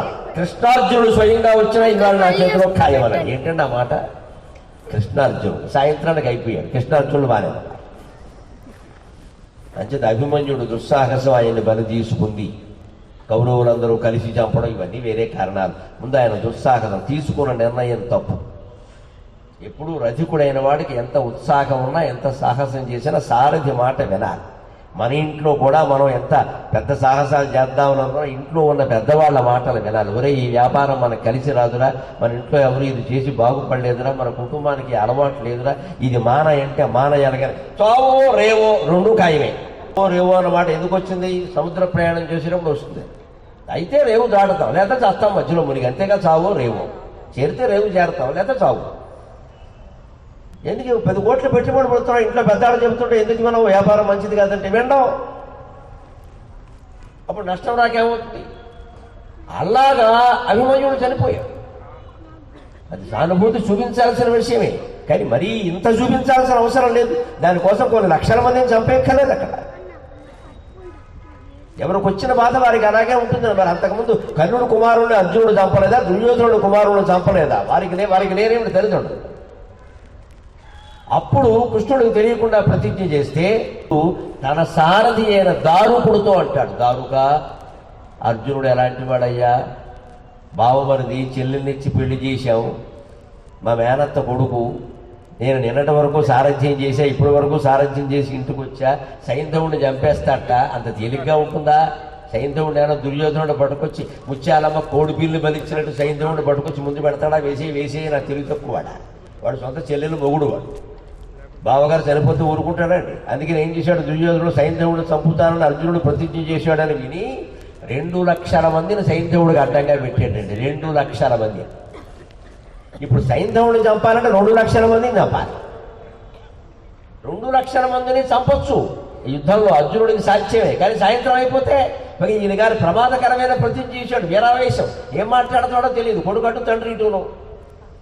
సాయంత్రంలోగా సైంధవుడిని చంపలేకపోతే నేను గాంధీవంతో సహా అగ్ని ప్రవేశం చేస్తా. ఇది చాలా తేలిక చంపడం కంటే. హత్య కంటే ఇప్పుడు ఆత్మహత్య తేలిక. హత్య చేయాలంటే చాలా కలిసి రావాలి పరిస్థితులు, అంతే కదా. మంచిగా చెడ్డైనా హత్య చేయాలి అనుకున్నాం అనుకోండి, ముందు కత్తి దొరకాలి, దానికి బాగా పొద్దున పెట్టాలి, ఆ కత్తి మన చేతిలోంచి లాక్కుని ఎదుటివాడు మన పొడి చేయకుండా ఉండాలి. ఎన్ని ఉండాలి ఇక్కడ? అక్కడ వాతావరణం కలిసి రావాలి, పోలీసులు ఎవరూ లేకుండా ఉండాలి, ఏ సాక్ష్యాలు దొరకకుండా ఉండాలి. ఎంత గొడవ! ఆత్మహత్యకే ఉందండి. సీలింగ్ ఫ్యాన్ ఉంటే చాలు. సీలింగ్ ఫ్యానాయ విద్మహే చున్నీ కంఠాయ ధీమహి తన్నో మృత్యు ప్రచోదయాత్ అయిపోయినట్టే లెక్క. అది ఎప్పుడు హత్య కంటే ఆత్మహత్య తేలిక. అందుకని అర్జునుడు చేసిన ప్రతిజ్ఞ అంటే ప్రమాదకరమైంది. సాయంత్రంలోగా సైంధవుడిని చంపలేకపోతే నేను అగ్ని ప్రవేశం చేస్తా. ఇది తేలికైన పని. నీ అంతటి నువ్వు దూకెత్తా ఎవడొద్దంటాడు. ఇది తెలిసి కూడా కృష్ణుడు భక్త రక్షణ కోసం ఎందుకు ఏమన్నాడు అంటే, దారుగా అర్జునుడు ఇలా అనొచ్చున, ఆ కౌరవ సైన్యాన్ని జయించడం అంత తేలికైన పన? జయింపవచ్చునే గురు సైన్యమును, అది కూడా తరలి రొంకకమున్నా పోనీ నెమ్మదిగా జయిస్తా, 5 ఏళ్లలోగా జయిస్తా అంటే పర్వాలేదు. సాయంత్రంలోగా ఏమిటిది? ఏమైనా బొమ్మలాట? నాకు చెప్పలేదు, కనీసం ఒక ఉపాయమైనా చెప్పేవాడిని. కృష్ణుడికి చెబితే ఏ ఉపాయం చెబుతాడో తెలుసా? నాకు చాలా కష్టంగా ఉంది బావా, అభిమన్యుడు సైంధవుడు చంపాడు, వాడిని చంపాలని. ఏం కంగారు పడకు, ఏం మాట్లాడకో, రేపొద్దున వేసేద్దామని చెప్పేవాడు. ఎలాగో తెలుసా? సైంధవుడికి ఫోన్ చేసి మా ఇంట్లో పిల్ల పుట్టినరోజు పార్టీకి రమ్మంటారు, మధ్యాహ్నం లేపేస్తారు కూడా. కృష్ణుడి ఉపాయాలు ఇలాగే ఉంటాయి. అలాగే ఉపాయాలు ఉండాలి మరి. అంతేగాని మొత్తం సైన్యంలో ఉండగా వెళ్ళి చంపుతూ బుద్ధి ఉందా లేదా? వాడి మీద కదా నీ కక్ష, వేసేయి. ఎంతమందిని చంపడం ఎందుకండి? ఆ విషయంలో ఇలాగే ఉంటాయి. చేయొచ్చు, నిజానికే ఉపాయాలు ఉన్నాయండి. 3 రూపాయలు మనం ఇరుక్కోకుండా 3 ఉపాయాలు ఉంటాయి. ఇరుక్కున్నాడు అనవసరంగా. ఎలా అవుతుందయ్యా ఇది? కానీ ఈతడి ప్రజల తప్పవి ఉండగా తీర్పకుండా పొరయను దుర్దశల పొందనే మాయన నింద పొందనే. ఆ అర్జునుడు కనుక ప్రతిజ్ఞ నెరవేర్చకపోతే సాయంత్రానికి అతను అగ్ని ప్రవేశం చేశాడు అనుకో, ఏమంటారు కౌరవ సైన్యం అంతా? చివరికి ధర్మరాజు కూడా ఏమంటాడు? కృష్ణుడు అంతటా వాడు దగ్గరున్నా కూడా మా తమ్ముడు చచ్చిపోయాడు. కృష్ణుడు చాలా దగ్గర వాడు అనుకున్నావు, ఏమీ కాపాడలేదు, ఎవరిని కాపాడలేదు. పైగా అర్జునుడు చనిపోతే యుద్ధం అయిపోయినట్టే లెక్క. అందుకని కృష్ణుడు ఎలా చక్రం అడ్డేశాడో అందరికీ తెలుసు. మన్నాడు 4 అయినా 5 అయినా కూడా కౌరవ సైన్యం చావకపోతే ఇంకా 1,00,000 మందికి పైగా అక్కడ యుద్ధం చేస్తుంటే అర్జున అర్జున తొందరపడు యుద్ధం చేయి అంటూనే ఈయన చక్రాన్ని స్మరించి చక్రాన్ని ఎలా సూర్య భగవానుడికి అడ్డంగా పెట్టాడు 5 గంటల వేళ. నిజానికి అప్పుడు సూర్యాస్తమయం అవదు. భారత యుద్ధం జరిగింది పాల్గొన మాసం అని చెబుతారు. అందుకని పాల్గొన మాసంలోనే జరిగింది అంటారు. అందుకని సూర్యాస్తమయం ఇంకా చలికాలం వదలదు అప్పటికి కూడా. అందుకని సూర్యాస్తమయం అంత తొందరగా ఏం అవదు ఇక్కడ, కాస్త ఆలస్యం అవుతుంది. అయినా ఈయన చక్రం అడ్డు పెట్టడం వల్ల సూర్యుడు కనపడాలా.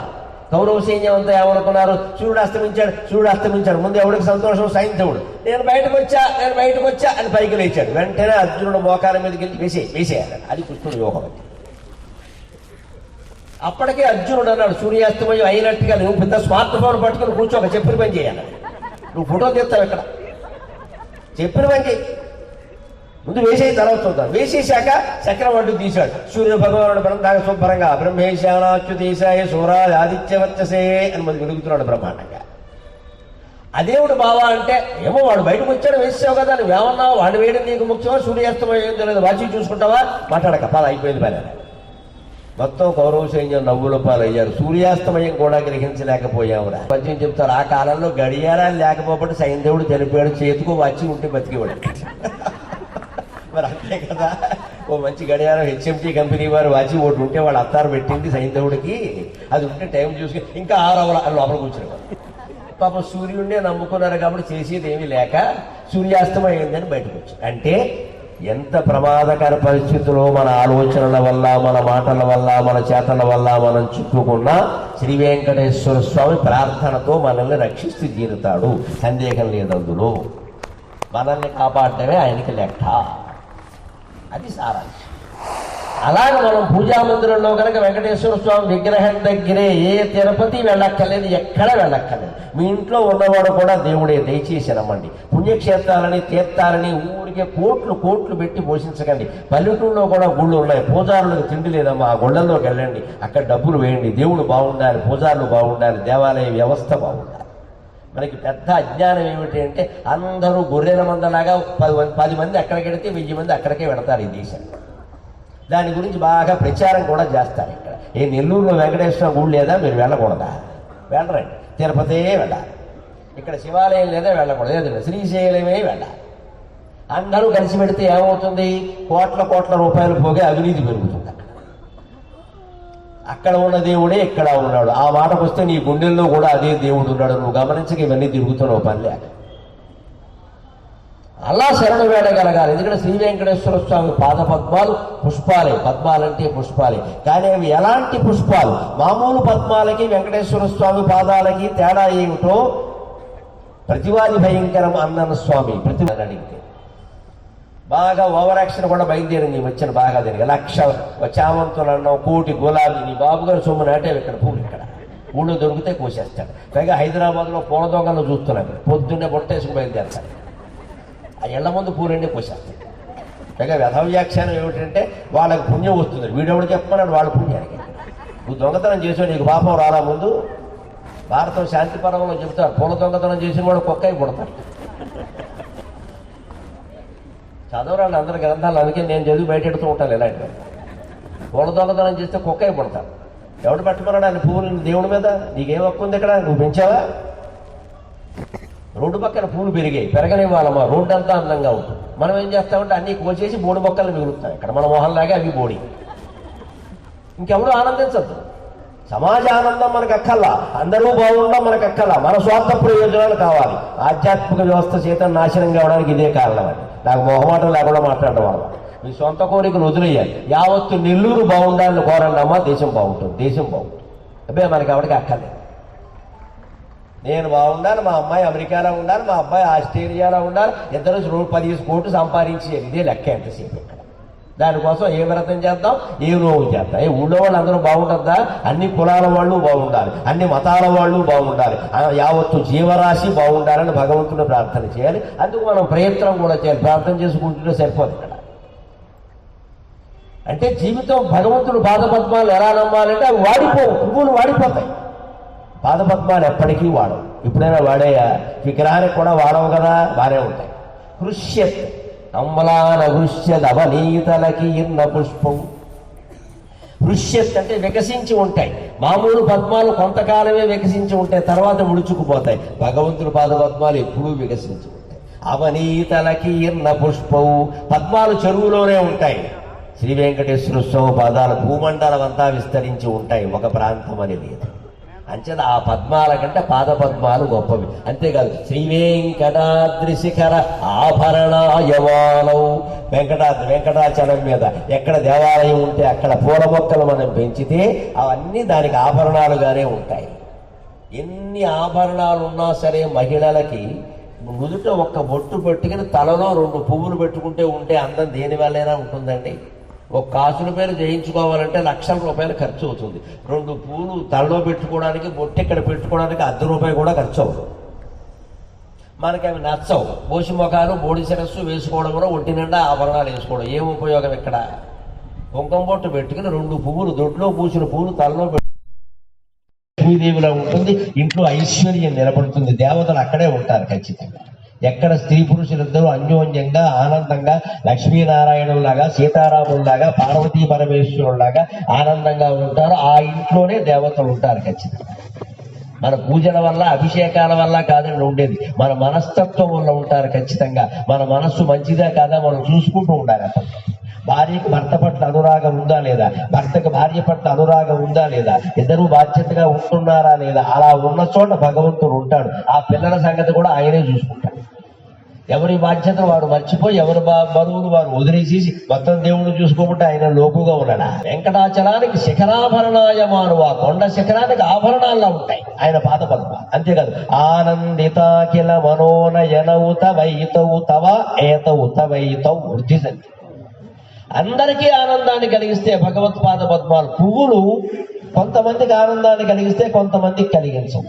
పువ్వులు ఆనందం కలిగించకపోవడం ఏమిటండి అనొచ్చు కదా. కానీ పూర్వకావ్యాల్లో వర్ణిస్తారు, భార్యాభర్తలిద్దరూ ఆనందంగా ఉంటే ఇద్దరు పువ్వులు చూస్తే ఆనందంగా ఉంటుంది. అందులో భార్య ఊళ్ళో లేదనుకో, ఈయనకి విరహ దుఃఖం వచ్చిందనుకో, ఆ పువ్వు ఈయన బాధపడుతుంది. మా ఆవిడ ఉంటే ఈ పువ్వు నేను ఆనందంగా చూసేవాళ్ళం, ఈ పువ్వు చక్కగా ఆవిడ ధరించేది నేను ఆనందించేవాడు, ఆ భార్య దగ్గర లేదు కదా అని పువ్వులను చూసి బాధపడతాట. భార్య దగ్గర లేనివాడు వెన్నెలను చూసి, పువ్వులను చూసి, అన్ని రకాల సౌభాగ్యమైన వస్తువులను చూసి బాధపడతాట వియోగ వ్యతలు ఉంటే. అదే భార్యాభర్త ఇద్దరు కలిసి ఉంటే ఆ పున్నమి వెన్నెల, ఆ పువ్వులు అన్నీ ఆనందంగా ఉంటాయి. అంచేత పువ్వులను చూసి కూడా మనం ఎప్పుడూ ఆనందంగా ఉంటామని చెప్పలేము. మనకు కావలసిన వాళ్ళు దగ్గర ఉంటేనే ఉంటాం. లేదా ఒక్కోసారి చూడండి, ఈ మధ్యలో పెరిగిన పిచ్చి ఏమిటో తెలుసా, ఫోటో పిచ్చి బాగా పెరిగింది కదా. తాజ్ మహల్ దగ్గర పూల తోటలోకి మనం వెళ్ళేవరకు కెమెరా తేవడం మర్చిపోయాం, కొంపలు అంటుకున్నాయి. అఖిలానికి అంటే అన్ని వర్ణాల వారికి, అన్ని మతాల వారికి, అన్ని ప్రాంతాల వారికి, స్త్రీ పురుష భేదం లేకుండా అందరికీ సంబంధించింది హిందూ ధర్మం. అందరికీ సంబంధించిన వాడు భగవంతుడు, అందరికీ ఆనందం కలిగిస్తాడు. ఆనందితాఖిల మనోనయనవు, నా మనోనయనవు, కళ్ళకి ఆనందం కలిగిస్తాడు భగవంతుడు, మనస్సుకి ఆనందం కలిగిస్తాడు. అసలు ఎందుకంటే ఇంట్లో కూర్చుని విష్ణు సహస్రము, లలితా సహస్రము పారాయణ చేసుకుంటున్నప్పుడు భక్తిగా మనం పారాయణ చేస్తే మీ మనస్సును మీరే పరిశీలించుకోండి, ఎంత ధైర్యంగా ఉంటుందండి మనస్సుకి. నేను చేస్తున్నా నాకేమిటి అని అనిపించట్లా, చాలు, అదే మనోనయనం. అదే మానేసామనుకోండి, ఏమిటో ఈవేళ చేయలేదు, మనస్సంతా అదోలా ఉంది, తెలిసిపోతుంది కదా తేడా. అంచేత భగవత్పరమైన అర్చన, పూజ, అభిషేకం, పారాయణ ఏదైనా సరే మనస్సుకు ధైర్యాన్ని ఇస్తుంది. అదే పాదపద్మాలు మనోనయనౌ తవయితో అన్నాడు అన్నాడు స్వామి. అటువంటి శ్రీ వెంకటేశ శరణౌ శరణం ప్రపద్యే అమ్లానహృష్యత వనీతలకీర్ణ పుష్పౌ శ్రీ వెంకటాద్రి శిఖరాభరణాయమానౌ ఆనందితాకిల మనోనయనౌ తవయితౌ శ్రీ వెంకటేశ శరణౌ శరణం ప్రపద్యే. పుష్పాల ప్రసక్తి వచ్చింది కాబట్టి వెంకటేశ్వర స్వామి జీవితంలో ఒక గొప్ప ఘట్టం చెప్పుకోవాలి. వెంకటేశ్వర స్వామి తిరుపతిలో వెలిసినటువంటి కొత్త రోజుల్లో ఒక కుమ్మరి భక్తుడు ఉండేవాడు. ఆయనకి కుండలు చేయడమే పని, ఆయన వృత్తి, కుల వృత్తి. దాని మీద వచ్చే ఆదాయంతో కుటుంబాన్ని పోషించుకునేవాడు. ఆ ఇళ్ళాలు కూడా చక్కని భక్తురాలు, పిల్లలకి అదే అలవాటైంది. తల్లిదండ్రులు ఎలా ఉంటే పిల్లలు అలా ఉంటారు, అంతకంటే ఉంది. చూసి నేర్చుకుంటారు, ఎప్పుడు చెబితే నేర్చుకోరు, చూసి నేర్చుకుంటారు. వాళ్ళు ఎలా ఉండాలని కోరుకుంటున్నామో అలా మనం ఉంటే సరిపోతుంది కదా, చూసి నేర్చుకుంటారు. ఈ కుమ్మరి భక్తుడు వెంకటేశ్వర విగ్రహం చేశాడు మట్టితో. అది గట్టిపడింది, బాగుంది. ఎలాగో విగ్రహం చేశాను కదా అని రోజు దండం పెడుతున్నాడు. ఏదో తోచిన మాటలేవో చెప్పుకుంటానికి పెద్ద శ్లోకాలు రావు, మంత్రాలు రావు, ఏమీ రావు. ఏదో వచ్చిందే స్వామి నన్ను కాపాడు స్వామి, గోవిందా గోవింద, దానికే స్వామి ఆనందిస్తాడు. అక్కడ అతను తోటలో పువ్వులు 2, 3 దూరం తోట లేదు, ఎక్కడి నుంచో పట్టుకొచ్చి 2, 3 పువ్వులు అక్కడ అర్చనగా పెట్టేవాడు. ఒకరోజు పని తొందరలో ఉండడం వల్ల ఎవరికో కుండలు, పాత్రలు, మూకుళ్ళు బాగా తయారు చేసిస్తానని చెప్పడం వల్ల వాటి తయారీలో ఉండడం వల్ల హడావిడిలో ఆయన పువ్వులు తేలేదు. కాసేపు కంగారు పడ్డాడు. రోజు పువ్వులు తెస్తున్నాం, పెడుతున్నాం, ఈవేళ పూలు కోయడానికి కూడా సమయం లేదు, భగవంతుడు క్షమిస్తాడా అని అనుకుని వెంటనే ఆయన మెరిసిందిట. మట్టితో విగ్రహం చేశాను, మట్టితో గంట చేశాను, మట్టితో శటగోపం చేశాను, మట్టితో పువ్వులు చేస్తే ఏమన్నా తప్ప అని చెప్పి ఆ మట్టితోనే, పైగా మట్టి చేయడం వల్ల గోళ్ళకి మట్టి అంటుకుంటుంది కదా చేతులకి, ఆ మట్టిని ఇలా తీసి కాస్త కొంచెం తడి చేసి ఆ మట్టి తీసి గోళ్లతోటే నెమ్మదిగా సన్న రేకులు అవి పెట్టి పువ్వులు చేసేట. 5-6 పువ్వులు అయ్యాయి. ఆ మట్టిని గోళ్లతో చేసినటువంటి పువ్వులు అక్కడ పెట్టి స్వామివారికి సమర్పణ చేసేట. పరమానందంగా నాకు తిరుపతి మీద అన్ని పువ్వుల కంటే ఈ పువ్వులే బాగున్నాయని స్వామివారి సేకరించారు. అది స్వామి హృదయం, మట్టి పూలు. అదే రోజుని తర్వాత తొండమాను చక్రవర్తి బంగార పుష్పాలు చేయించి పట్టుకెడితే ఆ కొమ్మరి దగ్గరికి వెళ్ళి మట్టి పూలు పట్టుకుని ఈ బంగారం పూలు కంటే ఇవి బాగున్నాయని చెప్పేట్టుకొచ్చింది. ఎందుకని ఒక మహారాజు బంగారు పుష్పాలు పెట్టేటంటే ఆలోచించడం, మహారాజు గారికి బంగారు పుష్పాలు ఎక్కడి నుంచి వస్తాయండి? ఆయన వాళ్ళ ఆవిడ ఏమో సంపాదించలేదు, అక్కడ కూలి పని చేశారా, నాలి పని చేశారా? ప్రజల నుంచి పన్నుల రూపంలో వసూలు చేసిన డబ్బు నుంచే వీళ్ళు అన్నీ చేస్తారు, అంతే కదా. నువ్వు బంగారు పుష్పాలు పెట్టినా ఏం పెట్టినా అది ప్రజల సొమ్మయ్యా. కానీ ఆ కుమ్మరివాడు తన సొంత కష్టంతో మట్టి పువ్వులు చేసి నాకు ఇచ్చాడు.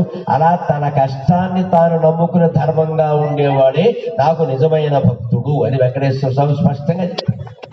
మనం అందరం మన ఉద్యోగ బాధ్యతలు చేయాలి. మన వ్యవసాయం, మన సంసారం, మన సమాజంలో మన పనులు ఏ ఉన్నా అవన్నీ చేయాలి. ఏ పూజ పేరు మీద వాటిని ఎగ్గొట్టకూడదు. అవసరమైతే దైవ పూజ మానేసినా మన బాధ్యత మనం చేయడమే ముఖ్యం. ఇక్కడ దీక్షల పేరు మీద, యాత్రల పేరు మీద ఊరికే సెలవులు పెట్టేయద్దు. అలాగా మన బాధ్యతలు మనం చేశాకే ఏదైనా సరే. ఉద్యోగం మనం జీతం తీసుకుంటాం, అక్కడ ప్రభుత్వం కావచ్చు, ప్రైవేట్ కావచ్చు, ఏదైనా సరే జీతం తీసుకుంటున్నాం. జీతానికి మనం న్యాయం చేయాలి ఖచ్చితంగా. ఆ ధర్మం ఒక్కటి సక్రమంగా చేసి సాయంత్రం ఆఫీస్ వదిలిపెట్టేటప్పుడు ఆ ఫైలు మూసేసి కాయేన వాచా మనసా ఇంద్రియైర్వా భక్త్యా మనసా ఇంద్రియైర్వా ప్రకృతి బుద్ధ్యాత్మనా వా ప్రకృతే స్వభావాత్ కరోమి యద్యత్ సకలం పరస్మై నారాయణాయేతి సమర్పయామి, శ్రీమన్నారాయణాయేతి సమర్పయామి అని ఆఫీసులో మీరు ఫైల్స్ మూసేటప్పుడు, ల్యాప్టాప్ మూసేసేటప్పుడు ఒక్కసారి దేవుడికి దండం పెట్టి బయటికి రండి. ఆఫీసులో మీరు చేసిన పనుల వల్ల మీకు ఏమీ నష్టం కలగకపోగా లాభమే కలిగేలాగా. ఒక్కోసారి ఏమన్నా మన వల్ల పొరపాటు జరిగినా ఆ నేరం మన మీదకి రాకుండా శ్రీ వెంకటేశ్వర స్వామి చూసుకుంటాడు, ఏమీ గొడవలేదు. ఎందుకంటే ఆ పనిని, దాని ఫలితాన్ని భగవంతునికి అర్పించావు. దీన్నే శరణాగతి అంట. ఎందుకంటే ఒకసారి అనుకోని పనులు చేయాల్సి వస్తుంది యజమాని ఒత్తిడి మీద. నువ్వు ఏవయ్యా నేను చూసుకుంటా అంటాడు. దారుణం ఏంటంటే మన మీద కేసు వచ్చేటప్పుడు ఈయన ఉండడు, అక్కడ మన మీదకి వచ్చింది, మనం జైలుకి వెళ్తాం. నువ్వు సంతకం పెట్టావు కదా అంటారు, ఇక్కడ సంతకం కనపడుతుంది. అక్కడ పలానా ఆయన చెబితే పెట్టానండి అంటే ఆ విషయం అక్కడ రాయలేదుగా అంటారు. సంతకం పెట్టావు కానీ పలానా ఆయన చెబితే పెట్టానని పెట్టలేదు కదా, మరి పద పద. అటువంటివి మన మీదకి మనం అన్యాయంగా ఏం చేయలేదండి. మనం తప్పనిసరి చేసాం, యజమాని చెప్పడం వల్ల చేసాం, ఉద్యోగం పోతుందేమో అన్న భయంతో చేశాం. మన మనస్సులో కనుక చిత్తశుద్ధి ఉంటే, కల్మషం లేకపోతే, తప్పు చెయ్యాలనే భావన లేకపోతే, తప్పనిసరి చెయ్యాల్సి వస్తే ఆ పనిని కూడా భగవదర్పితం చేస్తే అది మన నెత్తి మీదకి రాకుండా భగవంతుడు చూసుకుంటాడు. అనుమానం తప్పనిసరి పరిస్థితుల్లో ఉంటే చేయవలసింది ఇది ఉపాయం. ఉద్యోగాలు మానేయక్కర్లేదు, అలాగని ఎదిరించి దెబ్బలాడి గొడవలు పెట్టుకోవాలి. అన్నిటికీ ఉపాయాలు ఉన్నాయి. ఆధ్యాత్మిక వ్యవస్థలో నిశ్చింతగా జీవనం చేయొచ్చు. అందుకని మట్టి పూలనే భగవంతుడు ప్రేమించాడు, మనం గుర్తుపెట్టుకోవాలంటే. ఎందుకు ప్రేమించాడు? మట్టి అంటే ఇష్టం కాదు. మళ్ళీ అక్కడ ఆ కుమ్మరి దైవ పూజ కంటే తన బాధ్యతగా కుండలు చేయడాన్నే ప్రధానంగా భావించాడు. అంచేత ఒక కార్యాలయానికి కాపలాదారుగా ఉన్న మనిషి ఉంటాడే, ఆయనకి ఎదురుగానే గుడి ఉండొచ్చు, ఎప్పుడూ ఆ గుడిలోకి వెళ్ళకపోయి ఉండొచ్చు. ఈ కాపలాదారుగా ఉండేటువంటి బాధ్యతను సక్రమంగా చేస్తూ ఇక్కడే కూర్చుని స్వామి నీ గుడిలోకి నేను రాలేకపోతున్నా, కానీ ఇక్కడ నా బాధ్యత నాకుందయ్యా, నన్ను మన్నించు అని దండం పెట్టుకుంటే నిత్యము గుడిలో ఉండే అర్చకుడికి ఏ పుణ్యం వచ్చిందో ఈ కాపలాదారికి అంతే పుణ్యం వస్తుంది. మనస్సులో స్మరించడం ఇది చాలా ముఖ్యమైన మాట. అప్పుడు భగవంతుని ప్రేమ మనకి ఎలా దొరుకుతుందయ్యా? ఆవు రావురమని ఆకలేసి అమ్మా పాలు అమ్మా పాలు అమ్మా పాలు అని ఏడిచే ఉయ్యాలలో బిడ్డకి తల్లి ఒక్కసారి పనంతా పూర్తి చేసుకుని వచ్చి ఏమిటరా నువ్వు బతకని ఎవరా బాబు అంటూ ఒక్కసారి ఆ స్తన్యాన్ని ఆయన నోటికి అందించగానే ఆ బిడ్డకి ఎటువంటి ఆనందం కలుగుతుందో మనకి భగవంతుని పాదాలు అంత ఆనందం కలిగిస్తాయట. ప్రాయ ప్రపన్న జనతా ప్రథమావగాహ్యౌ మాసుస్తనాయువ శిశోరమృతాయమానౌ ప్రాప్తౌ పరస్పరతులావతులాంతరౌ తే శ్రీ వెంకటేశ శరణం ప్రపద్యే. స్వామివారి పాదాలు ఎలాంటివి అంటే ప్రాయ ప్రపన్న జనతా ప్రథమావగాహ్యౌ, ప్రపన్నత ఉండాలి. ప్రపన్నత అంటే శరణాగతి. అందుకే ఇవాళ అంశానికి మనం శ్రీ వెంకటేశ్వర శరణాగతి అని పేరు. ప్రపన్న జనత, నేను నీకు పూర్తిగా దాసుని, నా జీవితాన్ని నీకు అర్పిస్తున్నా అని అర్పించి మన పని మనం చేయాలి. మానేసి కూర్చోకూడదు. అర్పించి మానేసి కాళ్ళు చాపుకుని కూర్చోకూడదండి. అర్పించిన తర్వాత ఎలా చేసినా ఒకటే, ఇబ్బంది లేదు. అది భగవంతుడు గ్రహిస్తాడు. ప్రాయగా అంటే తరచుగా. ప్రపన్న జనత ప్రథమావగాహ్యం. ఎవరికి భగవత్పాదాల యొక్క తత్వం అర్థమవుతుంది, ఎవరికి భగవత్పాదాల దయ లభిస్తుంది అంటే ప్రపన్న జనత ప్రథమ అవగాహ్యం. ముందు అర్థమయ్యేది వారికే, లభించేది వారికి. ఎవరు సంపూర్ణంగా శరణాగతి చెందుతారో వాళ్ళకి లభిస్తుంది ఖచ్చితంగా. భగవంతుడు నమ్ముకుని మనం ఆ పని చేస్తే గొడవ లేదు. శ్రీకృష్ణుడు గోవర్ధన పర్వతం ఎత్తినప్పుడు ఓ చిత్రం జరిగింది. చుట్టూ గోపకులు గోపికలు పెద్దవాళ్ళు చిన్నవాళ్ళు అందరూ ఉన్నారు కదా, రకరకాల జనం. గోవులు ఉన్నాయి. ఆ గోవులు కొండ కిందకి వెళ్ళిపోయి, కృష్ణుడు ఉన్నాడు కదా, కొండ పైకి ఎత్తాడు కదా, అందుకని గోవిందుడి దగ్గర గోవులు వెళ్ళిపోయి. కొంతమంది పెద్దవాళ్ళు వెళ్ళారు, గోపికలు వెళ్ళారు. కానీ కొంతమంది వెళ్ళలేదు, బయట నుంచున్నారు. కాస్త బలంగా ఉన్నవాళ్ళు ఏమిటంటే, కుర్రాడు కొండ పైకి ఎత్తాడు, కింద కొంప తీసి కింద పడేస్తే మనం పడిపోతాం. అసలు కుర్రాడు కొండ ఎలా పైకి ఎత్తాడనే ఆలోచన వీళ్ళకి రాలా. వాడు పడేసేవాడైతే పైకెత్తగలడా? వాడు వల్ల అవుతుందా? భగవంతుడు కాబట్టి ఎత్తాడు. భగవంతుడు సంపూర్ణంగా నమ్మడం మానేసి వీళ్ళు బాక్సింగ్ పోటీల్లో పాల్గొన్న వాళ్ళు, వ్యాయామాలు బాగా చేసిన వాళ్ళు, పొద్దున్న జిమ్, సాయంత్రం జమ్ అనే గ్యాంగ్ కొంతమంది ఉన్నారు. వీళ్ళు బయట నుంచున్నారు. ఏమో కింద పడేస్తాడేమో. ఆ పర్వతం బాగానే ఉంది. వీళ్ళ మీద ఇంద్రుడు విసిన రాళ్ళు అన్ని పడ్డాయి. పర్వతం కింద ఉన్న వాళ్ళ మీద ఒక్క రాయి పడ్డా, ఈ బలవంతుల మీద రాళ్ళు పడ్డాయి. వీళ్ళు రాళ్ళని ఏం చేయలేరు కానీ కొండలు ఎత్తుతారు. ఇక్కడ ఇంకొక ఆయన ఉన్నట్టు చాలా తెలివైన వాడు కిందకి వెళ్ళాట. కానీ కూడా పట్టుకొచ్చిన గొడుగు పట్టుకొని వెళ్ళాడు. ఆయన దగ్గర గొడుగు ఉంది, ఎందుకంటే వాన వస్తుంది కదా, ఆయన దగ్గర గొడుగు పట్టుకొచ్చాడు. గొడుగు కిందకి పట్టుకెళ్ళి శ్రీకృష్ణుడు కొండను ఎత్తితే దాని కింద ఈ గొడుగు కూడా ఇలా పెట్టాడు. ఎందుకయ్యా ఇలా పెట్టామంటే, పొరపాటున కుర్రాడు వదిలేస్తే పోనీ గొడుగు ఉంది కదా అన్నట్టు. వీడిని ఏమనాలే, వీడికంటే బయట ఉన్నవాడే నయం, అసలు వాడు నమ్మలేదు. లోపలికి వెళ్ళేవాడు ఎలాగో నయం, పూర్తిగా వెళ్ళేవాడు. సగం నమ్మి సగం నమ్మని రకం అంటే ఇది.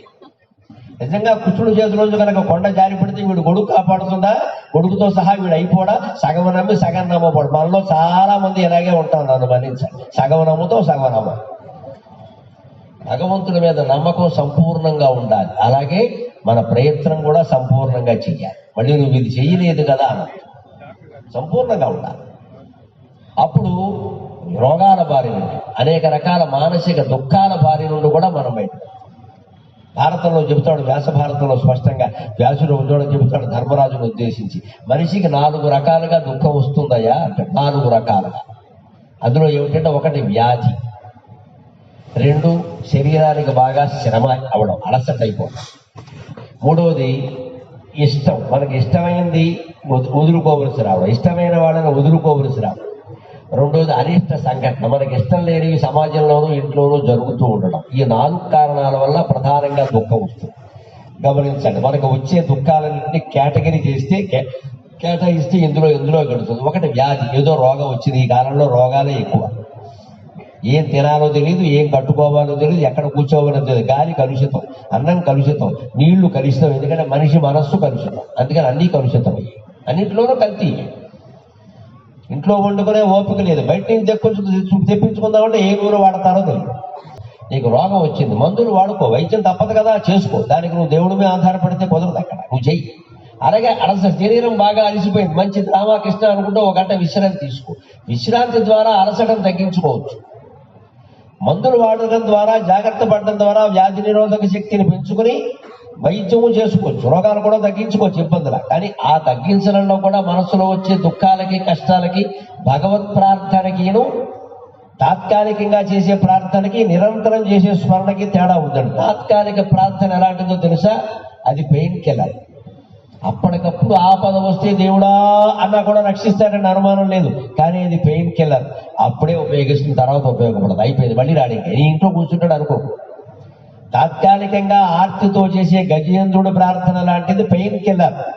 నిరంతరం మనస్సులో నమో వెంకటేశాయ నమో వెంకటేశాయ అని చేసే ప్రార్థన వ్యాధి నిరోధక శక్తి. ఎప్పుడు ఏ రోగం రాకుండా చేసి పెయిన్ కిల్లర్ వాడాలా, నిరోధక శక్తి పెంచుకోవాలా. పెయిన్ కిల్లర్ వాడితే తాత్కాలికంగా తగ్గుతుంది, మళ్ళీ వస్తుంది. పెయిన్ కిల్లర్ ఎలా పనిచేస్తుందో పత్రికల్లో వచ్చింది, చదివి చూసి నేను ఆశ్చర్యపోయాను. నేను దుంపదగా ఇలా పనిచేస్తున్నా. అది లోపలికి వెడుతుందట, రక్తంలో కలుస్తుందట, అన్ని నాడుని సృష్టిస్తుందట, వెతుక్కుంటూ వెడుతుందట. పోలీసులు దొంగను వెతికినట్టే వెతుకుతూ వెడుతుందట. వెతికి వెళ్ళి ఎక్కడుందో అక్కడికి వెడుతుందట. కానీ ఏం చేస్తుంది? ఆ నొప్పికి కారణమైన కణాన్ని పక్కకి దోస్తుంది, అది నాశనం చేయి. పక్కకి దోస్తుంది పెయిన్ కిల్లర్ అంటే. పక్కకి దూయడం వల్ల ఏమైంది? అమ్మాయ తలనొప్పి తగ్గింది అని మనం మళ్ళీ ల్యాప్టాప్ తీసాం. ఇక్కడ ఓ గంటకి ఏమైంది? ఈ వెళ్ళినటువంటి కణ ఉందే మందు అది పనిచేయడం, దాని పవర్ తగ్గింది. తర్వాత పనిచేయదు కదా. వెన్నీళ్ళు కాచాం, ఎంతసేపు ఉంటాయి? పావుగంట ఉంటాయి, తర్వాత చల్లారుతాయి కదా. మందేనా అంతే, దాని శక్తి తగ్గింది. ఇది తగ్గగానే ఏమైంది? ఇది వీక్ అయ్యింది, బలహీనం అయింది. మళ్ళీ అది పక్కకు వచ్చింది, మళ్ళీ మోకాలు నొప్పి. పెయిన్ కిల్లర్, దాని పేరే పెయిన్ కిల్లర్. క్రమక్రమంగా మనకి అది హ్యూమన్ కిల్లర్, మనిషిని కూడా చంపుతుంది. ఎక్కువ పడితే ప్రమాదం. సావకాశంగానే రోగం తగ్గేలా చేసుకోవాలి, కానీ పెయిన్ కిల్లర్లు వాడకూడదు. వాడమని డాక్టర్ కూడా చెప్పరు. మనం వాడి ప్రాణం తింటాం. అక్కడ తగ్గాలండి ఏదో ఒకటి రాయండి అంటే బిల్లు రాస్తాడు ముందు. ఎవరు అయిపోయింది, నువ్వు ఏదో ఒకటి రాయాలంటే ఏం చేస్తాడు ఆయన మాత్రం? అక్కడ సావకాశంగా తగ్గినా పర్వాలేదండి, నెమ్మదిగానే చేయండి అంటే సరిపోతుందో. నాకు మొఖాలు నొప్పి వచ్చింది, ఇప్పటికే ముందు కొంచెం ఇబ్బంది ఉంది, ప్రయాణాలు ఇబ్బంది అవుతున్నాయి. భరించాను 2 నెలలు భరించాను, ఏమీ వాడలేదు. మా అమ్మ చెప్పినట్టే వెనపోస రాశాను, కొబ్బరి నూనె రాశాను. ఇంకా కొంచెం ఉంది, డాక్టర్ దగ్గరికి వెళ్ళా, ఆయన ఏమో రాసేసాడు మొత్తం. ఇంత ఖర్చు పెట్టి ఇవన్నీ ఎందుకండి అన్న? పెయిన్ కిల్లర్ అన్నాడు. ఎందుకు పెయిన్ కిల్లర్ అన్న? మీరు ప్రయాణాలు చేస్తూ ఉంటారు కదండి, టక్కమని ప్రయాణాలు మానేస్తాను, ఇవి రాయకండి అని చెప్పాను. అంటే మొండితాను, నేను మానేస్తాను, ఏమి ఇబ్బంది లేదు, రాయకండి. సావకాశంగా తగ్గేలాగే బిళ్ళలు రాయక, సావకాశంగా తగ్గడానికే రాశాడు. అవి ఖరీదు తక్కువ, బాగా పనిచేస్తాయి. 3 నెలల పాటు వాడానమ్మా తగ్గే ఖచ్చితంగా. 3 నెలల పాటు వాడ. పతంజలి ఆయుర్వేదం, మామూలు మందులు కాదు, ఆర్థో గ్రిట్ అని ఉంటాయి, వాడాం శుభ్రంగా. బయట అయితే పెయిన్ కిల్లర్ అంటారు. పెయిన్ కిల్లర్ అంటే ఏమైనా తాత్కాలికంగా తగ్గుతుంది, మళ్ళీ వస్తుంది. అదే ఆయుర్వేద మందుల్లో శాశ్వతంగా ఉంటుంది. ఇంగ్లీష్ మందుల్లో కూడా ఉన్నాయి, నెమ్మదిగా తగ్గుతాయి. హోమియో మందు నెమ్మదిగా తగ్గుతుంది, కాస్త ఓపిక పట్టాలి. సాయంత్రానికి తగ్గాలంటే అలాగా కాస్త ఓపిక పట్టాలి. అలా వ్యాధులను మందుల ద్వారా, వ్యాధి నిరోధక శక్తి ద్వారా తగ్గించుకోవచ్చు. ఇక మానసిక దుఃఖాలు ఉన్నాయి. అనిష్టమైన సంఘటన జరిగింది, దాన్ని భరించాలి కదా. అలాగే మనకి ఇష్టమైన వాళ్ళ నుంచి వియోగం కలిగింది. మనం బాగా ప్రేమించాం ఒక వ్యక్తిని, ఆ వ్యక్తి జారిపోయింది. భార్య కావచ్చు, భర్త కావచ్చు, ఏదైనా కావచ్చు, ఎవరైనా కావచ్చు. మనకి ఇష్టమైన వ్యక్తిని విడిచిపెట్టి వెళ్ళాల్సి వచ్చింది. అలాగే అంత చనిపోవడం వరకు ఎందుకు అనుకోవాలి? నెల్లూరులో ఉంటున్నాం, నెల్లూరు నుంచి మనకు ఉద్యోగం వచ్చి ఎక్కడో వేరే ఊరు హైదరాబాద్ బదిలీ అయిపోయింది. వెళ్ళక తప్పుతుందా? ఉద్యోగం మానేస్తామా? మనకు కావలసిన వాళ్ళు ఉన్నారు, పక్కింట్లో పైవాటాలు అందరూ. వీళ్ళందరూ ఇష్టమైన వాళ్ళు, వీళ్ళని విడిచిపెట్టి వెళ్ళాలి. దుఃఖమే మనసుకు బాధగానే ఉంటుంది, వెళ్ళలేము, ఏడుస్తూ కూర్చుంటాం. కానీ దానికి విరుగుడు ఏమిటంటే ఇప్పుడు వ్యాసుడు చెబుతాడు భారతంలో, నీకు ఇష్టమైన అనిష్టమైన సంఘటన జరిగినా సరే, ఇష్టమైన వాళ్ళని విడిచిపెట్టమని సూచన చేయడానికి పెద్ద విరుగుడు ఏమిటంటే మానసిక వివర్జనాత్. మనస్సులోంచి ఆలోచనని తీసేయి సుఖంగా ఉంటుంది. ఆలోచించి వదిలేయి.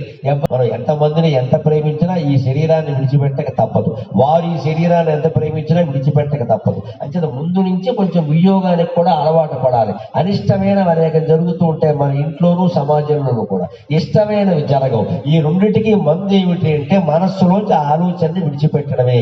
అంతేగాని మనకి ఇష్టమైనది జరిగేలా చేద్దాం అని బలవంతంగా చేస్తే మొత్తం గెలికినట్టే వ్యవహారం. పాము పుట్టలో వేలు పెట్టినట్టే పడగేసి కాటేయడం కాదు. అలా జీవితాన్ని చేసుకోకూడదు. మనం వదిలేయాలి, అక్కడ వదిలేయాలి. ఆ విషయం ఎలా పట్టుకున్నామో అలాగే వదిలేయాలి అంటే ఆ మనసులో ఆ దృఢత్వం రావాలంటే ముందు నుంచి ఇది నిలబడదు అని తెలుసుకోవాలి. ఇది శాశ్వతం అని అనకూడదు ఖచ్చితంగా. అబ్బాయిని ఎవరికైనా పరిచయం చేస్తున్నామంటే కొంతమంది తల్లిదండ్రుల దృష్టి ఎలా ఉంటుందంటే, ఏమిటోనండి మా ఆశలన్నీ వీడి మీదే ఉన్నాయి, వీడికేమో చదువు రావట్లేదు, అసలు అన్ని ఆశలు వాడి మీద పెట్టుకోవడం నీదే తప్పమ్మా, వదిలే, నీ చదువు నువ్వు చదువుకో, నీ పనులు చేసుకో. ఇప్పుడు ముందు వాడి మీద ఒత్తిడి పెరిగింది. అమ్మ నాన్న ఎవరికి నన్ను పరిచయం చేసినా సరే నేను ఇంకా మెడిసిన్ 2వ సంవత్సరం చదువుతుంటే మా ఆశలన్నీ వీడి మీదే, మా ఆశలన్నీ వీడి మీదే, మా ఆశలన్నీ వీడి మీద అంటే ఏమైంది, ఈ ఆశలన్నీ కలిసి 10 ధాన్యం బస్తాల రూపంలో వాడిని ఎత్తి మీద చేరే, వాడికి టెన్షన్ వచ్చింది. ముందు చదువురా, ఇన్ని ఆశలు వాడి మీద పెట్టాలా? ఏదో వాడు చదువుకుంటాయండి, బాగా చదువుకుంటే చాలని ఒక మాట అంటే చాలు, వదిలేయాలి. ఆశలన్నీ వీడి మీదే, ఆశలన్నీ వీడి మీదే అనగానే ఏమవుతుంది, వాడు ఒత్తిడి పెరిగి సరిగ్గా మన ఆశలకి వ్యతిరేకంగానే ప్రవర్తిస్తాడు. అప్పుడు ఎంత నమ్మావు ఇలా అయింది, అంత నమ్మడం నీదే తప్ప. వాడి మీద ఎవరు ఆధారపడమన్నారు? నీ ఆనందం నీ మీద ఆధారపడాలి. మన ఆనందం ఎంత చిన్న ఆనందం ఇతరుల మీద ఆధారపడినా అది ఆనందం కాదు, దుఃఖం. నీ నుంచే నువ్వు ఆనందం పొందాలి, నీ నుంచే నువ్వు ఆనందంగా ఉండాలి. అందుకు భక్తి జ్ఞాన వైరాగ్యాలే ప్రధాన సాధన. భగవంతుని మీద భక్తి ఉండాలి, అంతా ఒక్కటైన జ్ఞానం ఉండాలి, లౌకిక విషయాల పట్ల వైరాగ్యం ఉండాలి, ఎక్కడికెక్కడ వదిలేసేలాగా. అప్పుడు మన ఆనందం మన మీదే ఆధారపడి. నాకు నలుగురు వచ్చి మాట్లాడితే కానీ ఆనందంగా ఉండదు, అది జబ్బు, డాక్టర్కి చూపించుకోవడం వచ్చింది. ఎవడు లేకపోయినా సరే మనం సుఖంగా పడుకోవాలి. అలాగే నలుగురు ఉన్నంత మాత్రాన్ని మనం ద్వేషించాల్సిన పనిలా. వచ్చారు మాట్లాడతాం, వెళ్ళారు మాట్లాడటం మానేస్తాం. వచ్చిన ఆనందమే, వెళ్ళిన ఆనందమే, గొడవలేదు. ఎవరు లేకుండా నేను ఉండలేను, ఉండాలి. జీవితంలో ప్రతిరోజు ఒక అరగంట సేపైనా ఏకాంతంగా ఉండాలి. ఫోన్ కూడా కట్టేయాలి, టీవీ కూడా కట్టేయాలి, పుస్తకం కూడా కట్టేయాలి. కేవలం భగవత్స్మరణ చేసుకుంటూ ఉండాలి. అప్పుడు జీవితంలో ఎప్పుడైనా ఒంటరితనం వస్తే దాన్ని ఏకాంతంగా మార్చుకోగలుగుతాం. ఒంటరితనంగా మనల్ని బాధించదు. అంటే రోజు ఒక అరగంట అభ్యాసం చేయాలి. అందరూ ఇంట్లోంచి వెళ్ళిపోయి మనం ఒక్కళ్ళు ఉండేటువంటి సన్నివేశాన్ని ఆనందంగా భావించాలి. దానికి దుఃఖపడిన దేనికి? అందరూ నన్ను వదిలేసి వెళ్ళిపోతున్నారా? అందరూ ఉండగానే మనం కూడా వదిలేసి వెళ్ళిపోతాం పైకి. ఇక్కడ అప్పుడెప్పుడు కాపాడతాడు? దీన్ని అభ్యాసం చేయాలి, మానసిక అభ్యాసం. అప్పుడు బాగుంటుంది. లేకపోతే వెరి తాపత్రయం పడుతుంది. భగవంతుడు శరణాగతి ద్వారా ఆ మానసిక ఒంటరితనాన్ని కూడా మనం జయించవచ్చు. ఎలాగా? ప్రాయ ప్రపన్న జనతా ప్రథమావగాహ్యం. భగవంతుని పాదపద్మాలు ఎటువంటివి అంటే శరణాగతి చెందిన వారికి బాగా అర్థమవుతాయి, వారిని బాగా కాపాడతాయి. ఎలాగా? మాతు స్తనావివ శిశోర మృతాయమానవు. ఆకలేసి ఆవురావురమంటూ ఏడుస్తూ ఉన్న, ముక్కపట్టి ఏడుస్తూ ఉన్న పిల్లాడికి తల్లి స్తన్యం అందించగానే ఎంత ఆనందంతో వాడు కిక్కురు మరకుండా గుటకలేసి మరీ తాగుతాడో, అలాగా ఆపదల్లో ఉన్న వాడికి భగవంతుడు శరణాగతి అంత ఉపయోగపడుతుంది. ఖచ్చితంగా వస్తూ ఉంటాయి. ఎడం చేత్తో ఇలా వరమిస్తున్నట్టుగా వరద అంటారు. ఇలా ఉంటాయి సాధారణంగా. అమ్మవారి హస్తాలు, అనేక దేవతల హస్తాలు సాధారణంగా ఇలా ఉంటాయి. కానీ వెంకటేశ్వర స్వామి హస్తాల్లో ఆశ్చర్యం ఏమిటంటే కుడి చేత్తో అభయం ఉండదు, ఇది కిందకు ఉంటుంది. ఇలాగా ఈ ఎడం చేత్తో కూడా వరద అన్నట్టుగా ఇలా ఉండదు, ఇలా ఉంచినట్టుగా ఉంటుంది. మోకాలికి పైభాగంలో కటిహస్తం అంటారు, ఇలా ఉంటుంది. ఇలాగ ఈ పైన 2 హస్తాల్లో శంఖ చక్రాలు ఉంటాయి. అవి ఎందుకు అందరికీ తెలుసు. శంఖం చక్రం యుద్ధంలోనూ ఉపయోగిస్తారు. శంఖం ధ్వని ఆనందం, అలాగే చక్రం రాక్షస సంహారం, మనలో ఉండే దుర్గుణ సంహారం, అవి అర్థమవుతున్నాయి. ఈ చెయ్యి కిందకి దేనికండి? అభయం ఇవ్వడం మానేసి ఇదేమిటిది లేక దానికి అర్థం ఏమిటి? పెద్దలు చెప్పింది అంటే, స్వామివారి విగ్రహాన్ని మనం చూసినప్పుడల్లా ఆయన చెబుతున్నట్ట, పైకి చూడకో కిందికి చూడు. పైకి బాగా నగలున్నాయి, నగలు చూడక ఎవడో పెట్టాడు, ఎవడో పట్టుకుపోతాడు, నీకు అనవసరం. కిందకి చూడు అంటే 2 పాదాలు చూడమని అర్థం. పైకి చూసామనుకో, ఎన్ని నగలున్నాయో, ఎంత వైభవమో, దీని మీద దుర్బుద్ధులు కూడా పడతాయి. మన దృష్టి ఎంతసేపు బంగారం కదే. అందుకే నేను లోకంలో ఆశ్చర్యపోతూ ఉంటాను. బాగా డబ్బున్న వర్గాల వారు ఏదైనా గుడి కడితే వెంకటేశ్వర గుడే కడతారండి, రామాలయం శివాలయం కట్టరండి. వాళ్ళకి డబ్బున్న దేవుడే కావాలి. శివుడి దగ్గర డబ్బులు ఎక్కడ ఉన్నాయా? ఏనుగుతోలు బూడిదే. ఏముంది అక్కడ? అభిషేకం. రామచంద్రమూర్తి ఎన్నున్నా కూడా ఇబ్బంది, ఎప్పుడు కష్టాలే. ఏముంది? సీతాదేవి ఉండగా కష్టం పక్కన. అందుకని రామాలయం కట్టరు, శివాలయం కట్టరు. వెంకటేశ్వర ఆలయం వెంకటేశ్వర. ఎందుకంటే వారికి బాగా డబ్బు ఉంది, డబ్బున్న దేవుడే నచ్చుతాడు. డబ్బు లేకుండా నిరాడంబరంగా ఉండేటువంటి శివుడు కానీ, డబ్బు కంటే ధర్మానికి ప్రాధాన్యం ఇచ్చిన రామచంద్రమూర్తి కానీ మనకు నచ్చడు. బాగా డబ్బులు ఉండాలి, బాగా పైగా వెంకటేశ్వర గుడి కడితే ఆభరణాల పేరు మీద బాగా వసూలు చేసుకోవచ్చు. శివాలయంలో ఏం ఆభరణాలు ఉంటాయి? ఆయనే బోల్డేగా ఏం పడతావు అక్కడ. ఈ ఆలోచనలో కూడా మార్పు రావాలని నన్ను అడిగితే, వెంకటేశ్వరాలయాల కంటే రామాలయం శివాలయం వల్ల లోకంలో జ్ఞానం, వైరాగ్యం, ధర్మం బాగా పెరుగుతుంది. మీ ఊళ్ళో ఉండే శివాలయాన్ని పునరుద్ధరణ చేయండి, రామాలయాన్ని పునరుద్ధరణ చేయండి. రామచంద్రమూర్తి ధర్మానికి ప్రతీక. సమస్త సామ్రాజ్యాన్ని వదిలేసి ధర్మం కోసం నిలబడ్డాడు ఆ మహానుభావుడు. ఆయన గుళ్ళో కడితే ఆ కాంక్ష కలుగుతుంది. అందుకే వెంకటేశ్వర స్వామి కూడా నన్ను చూస్తే అందరికీ డబ్బు కాంక్ష అని ఇలా పెడుతున్నాడు. కింద చూడు పైకి చూడక. కింద ఏమున్నాయి? 2 పాదాలు ఉన్నాయి. నా పాదాలు శరణం వేడు. పెడితే ఏం చేస్తాడు? ఈ మోకాల మీద ఈ కట్టికష్టం ఉంటుంది. అంటే ఈ సంసారం అనే సాగరం, జీవితం అనే సాగరం నీ మోకాలు దాటి రాకుండా నేను చూస్తా. ఇక్కడ ఆనకట్ట బ్రేక్ వేసి కంగారు పడతాం. జీవితం ఎప్పుడు సాగరమే, అది సముద్రమే. ఎందుకంటే సముద్రంలో ఉన్నట్టే నీళ్లు కాదు, మొసళ్ళు, ఏవో తిమింగలాలు, ఏవో బలమైన చేపలు మింగేసేవన్నీ ఉంటాయి. అలాగే మన లోపలికి వెళ్తే రత్నాలు ఉన్నాయి, మాణిక్యాలు ఉన్నాయి, అన్నీ ఉన్నాయి. అక్కడ జీవితంలో అన్నీ ఉన్నాయి కదండి. కేవలం దుఃఖమే ఉంటే సంసారంలో ఎందుకు చేరతామండి? సుఖం ఉందేనే కదా చేరం. ఇక్కడ ఆ సుఖంతో పాటుగా దుఃఖం ఉంటుంది. సముద్రంలో అన్నీ ఉన్నట్టే. ఆ సముద్రమైనా ఏదైనా జలప్రవాహం ఎంత వాన కురిసిన నగరంలో రోడ్లన్నీ మునిగిపోయినా మన మోకాలు దాటలేదనుకోండి, నీళ్లు మనకి బాధ లేదు. పేక వరకు వస్తే ప్రమాదం కదా.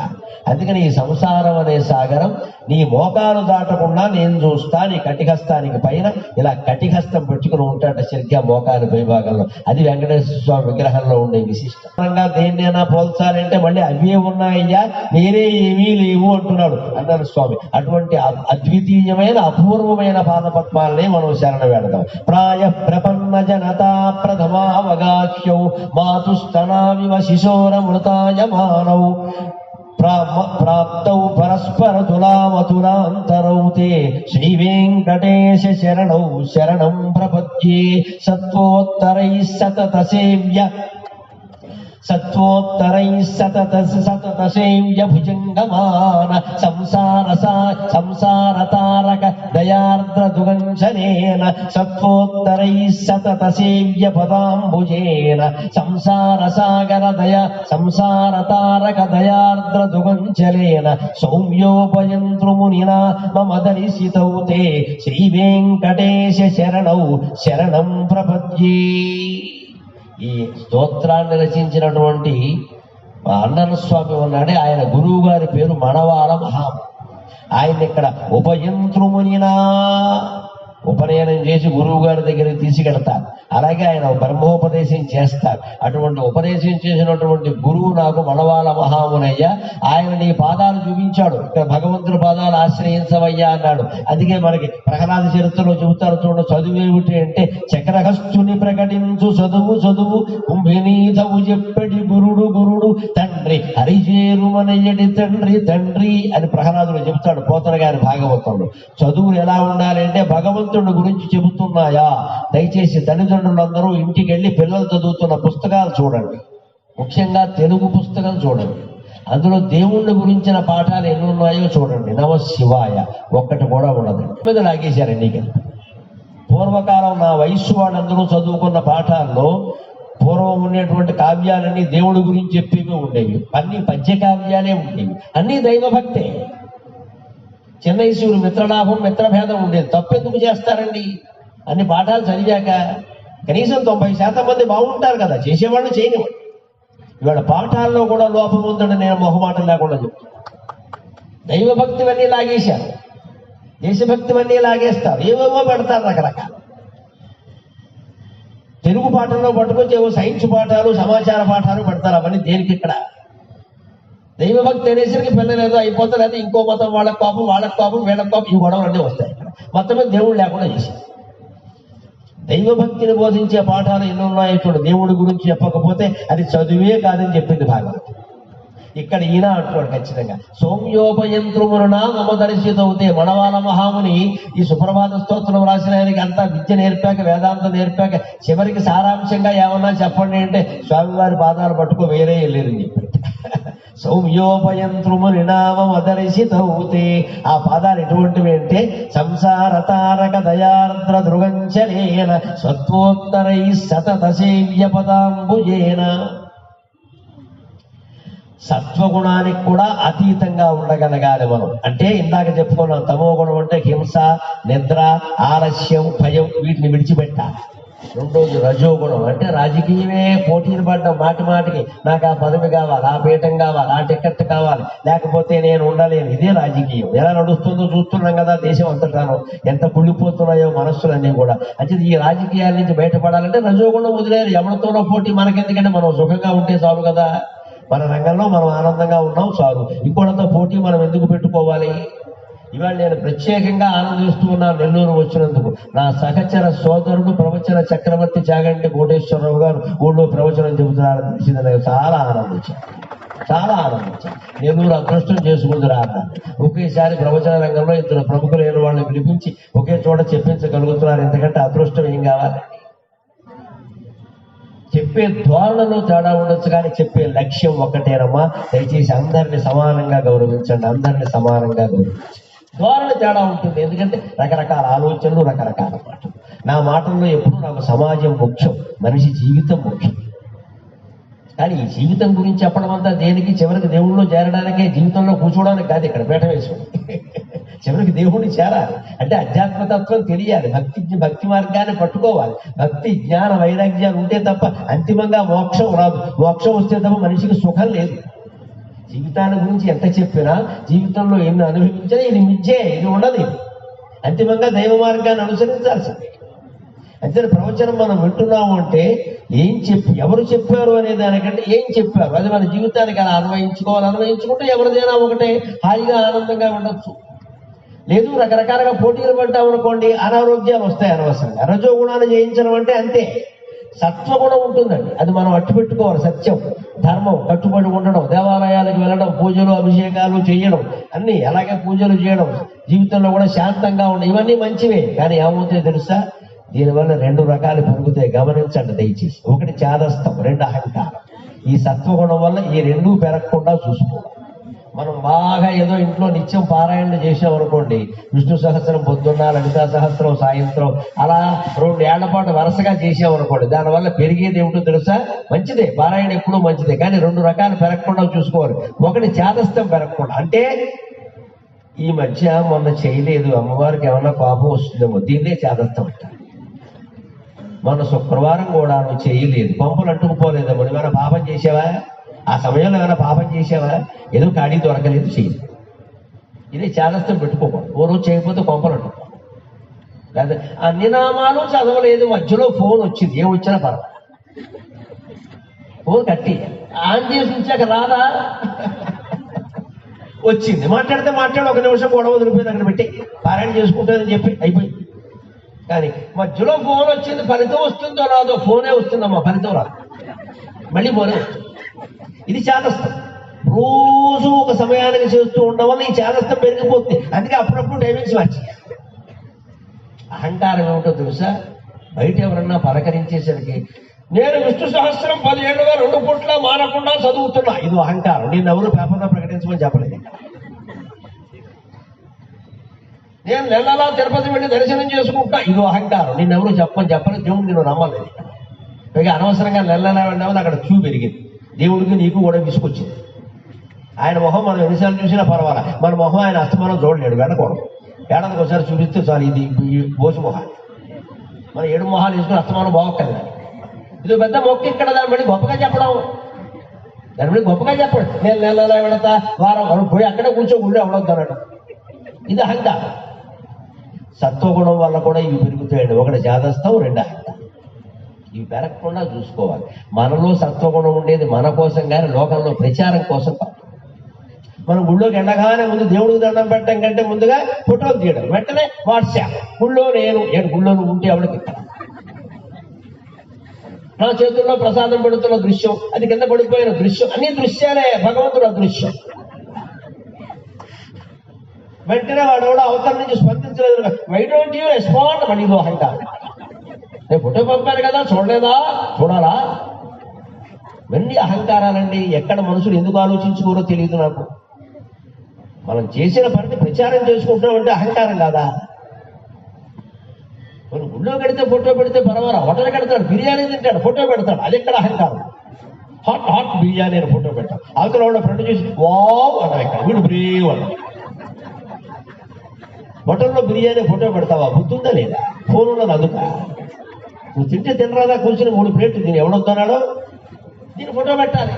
వెంటనే వాడు బొట్ల మీద పేకెత్తారు, చెట్టు కింద కిందకి తెచ్చారు.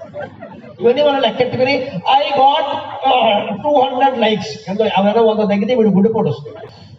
మనం చేసే ఆలోచన, మనం చెప్పే మాట, మనం చేసే పని మంచిదో కాదో మనమే ఆత్మవిమర్శ చేసుకోవచ్చు.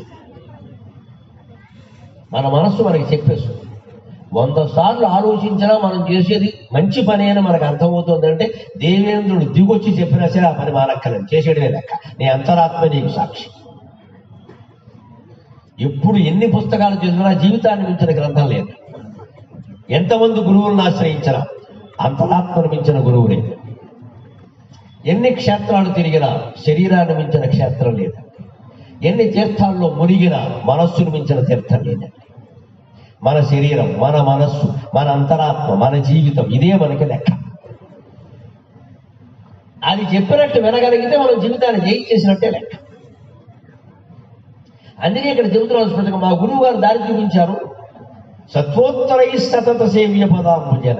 సత్వగుణాన్ని కూడా దాటిన వాళ్ళు మాత్రమే స్వామివారి పాదాలను సేవిస్తారా అంటే, తిరుపతికి వెళ్ళాలన్నా, వెంకటేశ్వర స్వామి గుళ్ళోకి వెళ్ళాలన్నా, ఆయన పాదాలు ఆశ్రయించాలన్నా ముందు తమో గుణం వదిలేసి రజోగుణాన్ని బాగా తగ్గించుకుని సత్వగుణాన్ని కూడా అదుపులో పెట్టుకుని సత్వగుణానికి కూడా అతీతంగా ఉండేలా మనల్ని మనం తీర్చిదిద్దుకోవాలి.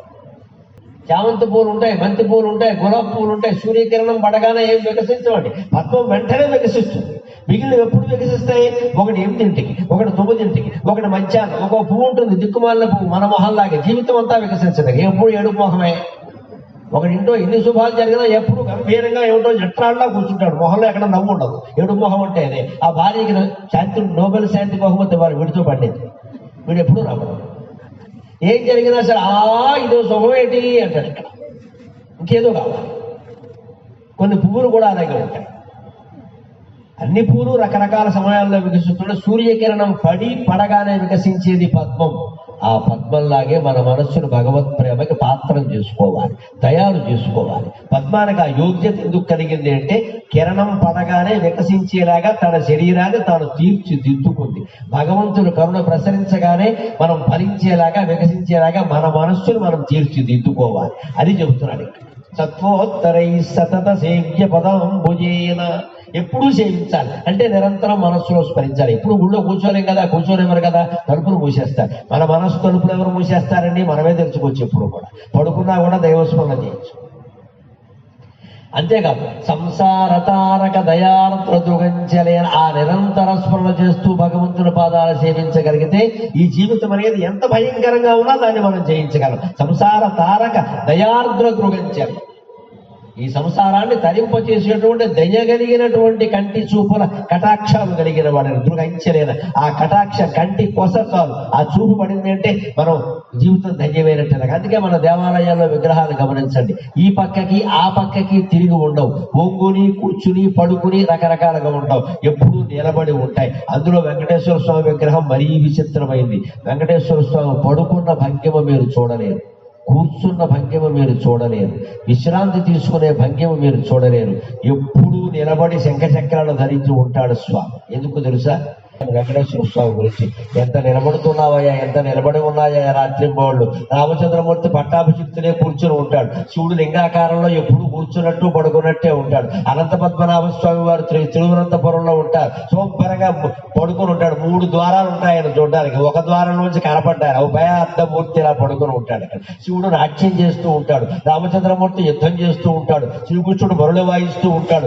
దేవతలందరూ రకరకాల భంగిమల్లో ఉంటారయ్యా, నువ్వు మాత్రం ఎప్పుడు నిలబడే ఉంటావయ్యా స్వామి.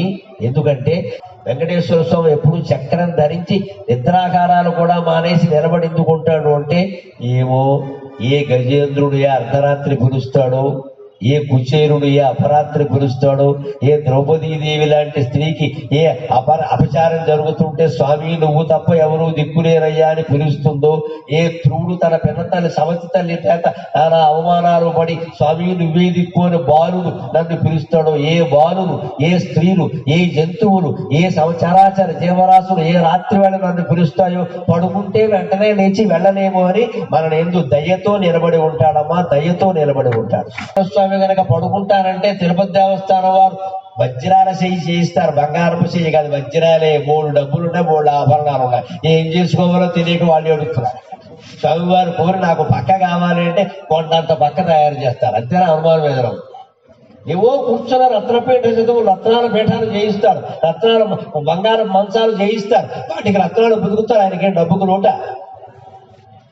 మరి అన్ని ఉండగా ఆయన ఎందుకు నిలబడి ఉంటాడు అంటే ఇది ఈ వేళలో గజేంద్రుడు గాని, కుచేరుడు గాని, ధ్రువుడు గాని, ద్రౌపది గాని అలాంటి వాళ్ళు కలియుగంలో లేరా? ఇంటింటా ఉన్నారు, బాధలు పడుతున్నారు. వీళ్ళు ఎక్కడ పిలుస్తారు అని భక్త రక్షణకు చక్రం మోరు నిల్చుంటువో నీవే మాకిక రక్షకుండవు సుమా, నీ లీలలు ఎట్లుండునా అన్నాను నేను భగవంతుడు ప్రార్థన చేస్తూ. అందుకోసం నిలబడతాడు. అందుకే ఇక్కడ మనవాల మహాముని శిష్యుడైన అన్నంద స్వామి చెబుతున్నాడు చాలా స్పష్టంగా, సౌమ్యోపయంత్రుము నినామదర్శితౌతే. మా గురువు గారు నాకు చూపించినవి ఇవేనండి. ఇవి ఎటువంటివంటే సంసార తారక దయార్ద్ర దృగంచలేన శ్రీ వెంకటేశ శరణం శరణం ప్రపద్యే. ఈ రకంగా శరణాగతి చెందాలి మనం. పైగా శ్రీ వెంకటేశ్వర స్వామికి 2 భార్యలు, భూదేవి, శ్రీదేవి. గమనించండి, ఇద్దరిని పెళ్లి చేసుకోవడంలో ఉద్దేశ్యం ఏమిటి? మరి లోకంలో మనం ఎవరన్నా 2 పెళ్లి చేసుకుంటే భార్య వెళ్ళి ఒక ఆయుధం పెట్టకపోయినా పోలీసులు వచ్చి లోపల దోసేస్తారా? వెంటనే 494, 294 ఆ యాక్టు ఈ యాక్టు అన్ని పెట్టేస్తారే. మనం రియాక్ట్ అవ్వడానికి అవకాశం లేకుండా చిన్న గొడవ వచ్చిన. మరి వెంకటేశ్వర స్వామి ఇద్దరిని చేసుకుంటే వారి మీద కేసు పెట్టకపోగా కళ్యాణం చేయడం ఏంటండి? ఈ కార్యకర్తలు అడగాలి. ఇద్దరిని చేసుకుంటే కేసు పెట్టాలా వద్దా? మనం చేసుకుంటేనేమో కేసు పెడతారా? అంటే జీవుడు లోకువా, దేవుడు గొప్ప? మన దేవుళ్ళు ఎవరు నిజంగా పెళ్లిళ్ళు చేసుకోలేదమ్మా. ఇది పారమార్థిక రహస్యం. వారెవరు వారికి మనకి మళ్ళీ భార్యలు కాదు. ఈ భార్యనికి వారెవరు మనకి మళ్ళీ భర్తలు గారు. అన్ని మనతో పోల్చుకోవు. మనతో పోల్చుకుంటే తప్పే. మరి ఇద్దరు పెళ్లి చేసుకోవడం తప్పు కాదు. ఎందుకు చేసుకున్నాడు? భూదేవి అంటే భూమండ, భూమిని పెళ్లి చేసుకోవడం ఏంటండి? అంటే భూమిని మొత్తాన్ని ఆయన రక్షిస్తాడు. భర్త అంటే రక్షకుడు కదా. భూమండలో ఉన్న సమస్త చరాచర జీవరాశుల్ని రక్షిస్తాడు పెళ్లి చేసుకోవడం అంటే అర్థం. అందుకని భూదేవి ఒక అమ్మాయి అక్కడ కూర్చోబడ్డం, తాడి కట్టి, ఇదంతా మనకి సినిమా చూపిస్తారు, చూడాలి కదా. రేపు కళ్యాణం జరిగితే అంతే, భూదేవి విగ్రహం చూడండి, తాడి కడుతారు, అందులోకి ఏదో తాడి చూపిస్తున్నారు, చప్పట్లు కొట్టమని కొడతాం. ఎందుకని? ఆ తాడి ఎలా శాశ్వతంగా నిలబడిందో మనం కట్టించుకున్న తాడి కూడా శాశ్వతంగా నిలబడేలా చేసుకోవాలి. మనకి సందేశం. ఆ తాడిని చూసి దండం పెట్టుకుంటాం. మనం మన్నాడు పెళ్ళాన్ని చూసి తాడి కాదు ఎగతాళి చేస్తాం. ఇక్కడ నువ్వు దండం ఎందుకు పెట్టుకున్నావు? ఇక్కడ దేవుడు తాడిని చూసి దండం పెట్టుకుంటావా? తాడి కట్టిన పెళ్ళాన్ని ఎగతాళి చేస్తావా? సంసార జీవితం బాగుండాలో వద్దా? మనకి ఎప్పటికీ ఆధ్యాత్మికత అర్థం కాకపోతే జీవితం అర్థం కాదు. శ్రీదేవి భూదేవి కళ్యాణం చూసినంత మాత్రాన సరిపోలేదు.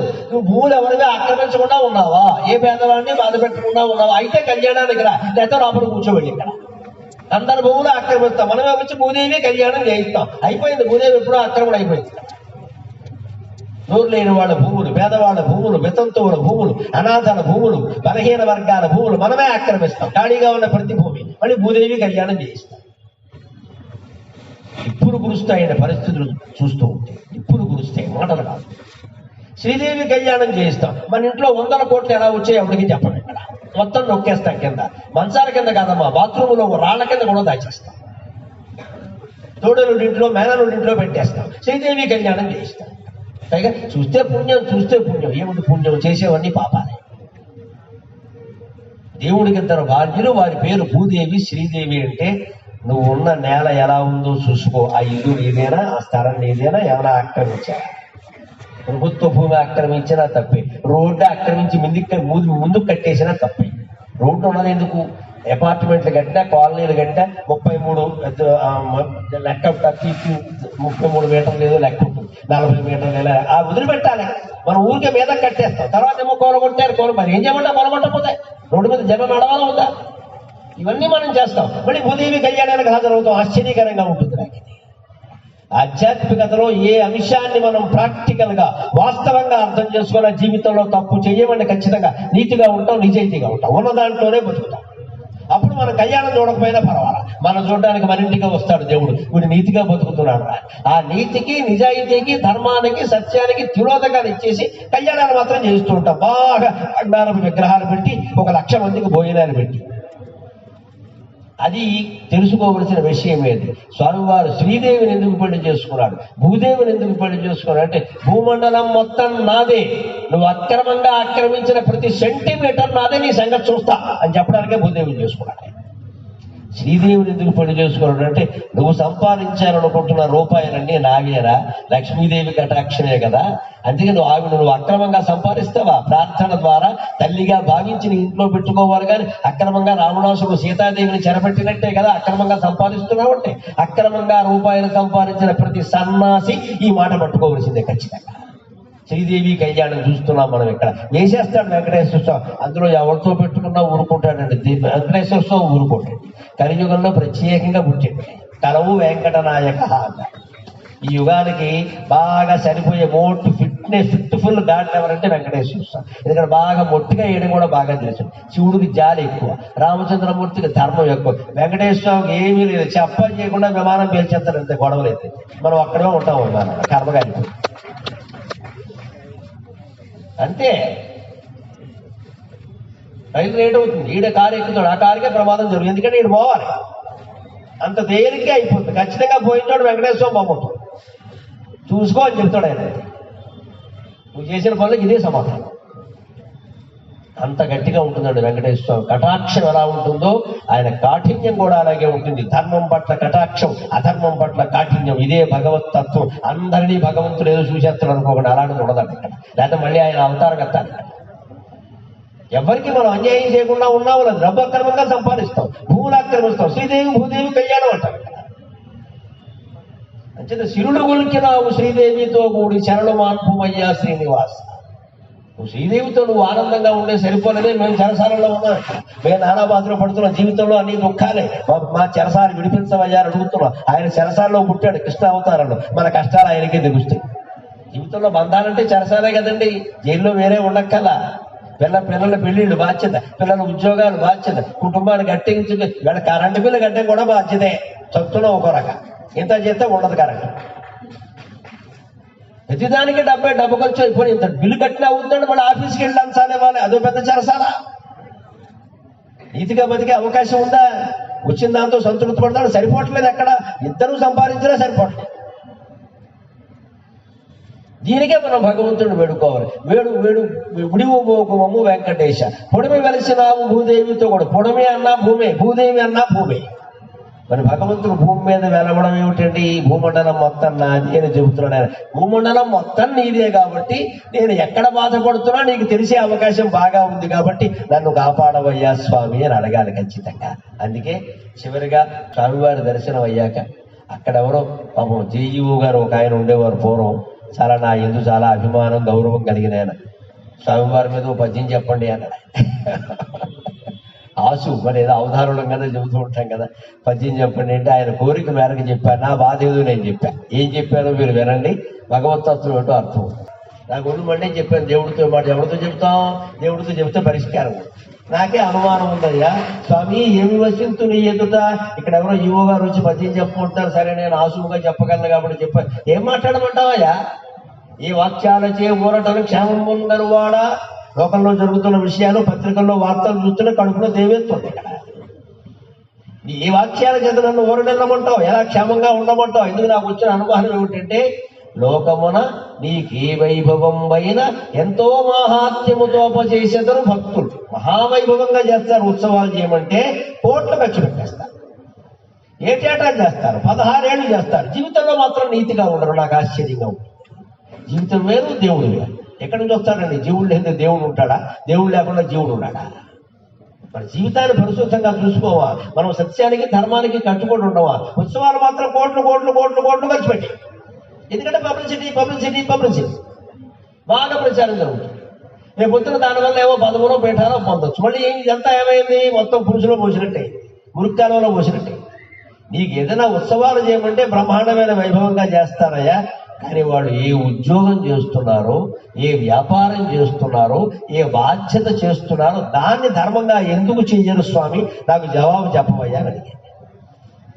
ఒక వృత్తిలో ఉన్నాం మనం, ప్రభుత్వ ఉద్యోగంలో ఉన్నాం. ప్రభుత్వ వైద్యుడు అంటే ప్రైవేట్ ప్రాక్టీస్ ఉండడానికి వీలేదు, ఖచ్చితంగా దానికి అంకితమే ఉండాల్సిందే. ప్రభుత్వ ఉపాధ్యాయుడు ప్రైవేట్ ట్యూషన్ చెప్పడానికి వీలేదు. ఖచ్చితంగా దానికి అంకితమే ఉండాల్సిందే. ప్రైవేట్లోనే పనిచేస్తాం, వాడి జీతం తీసుకుంటున్నాం, ఖచ్చితంగా పని చేయవలసిందే.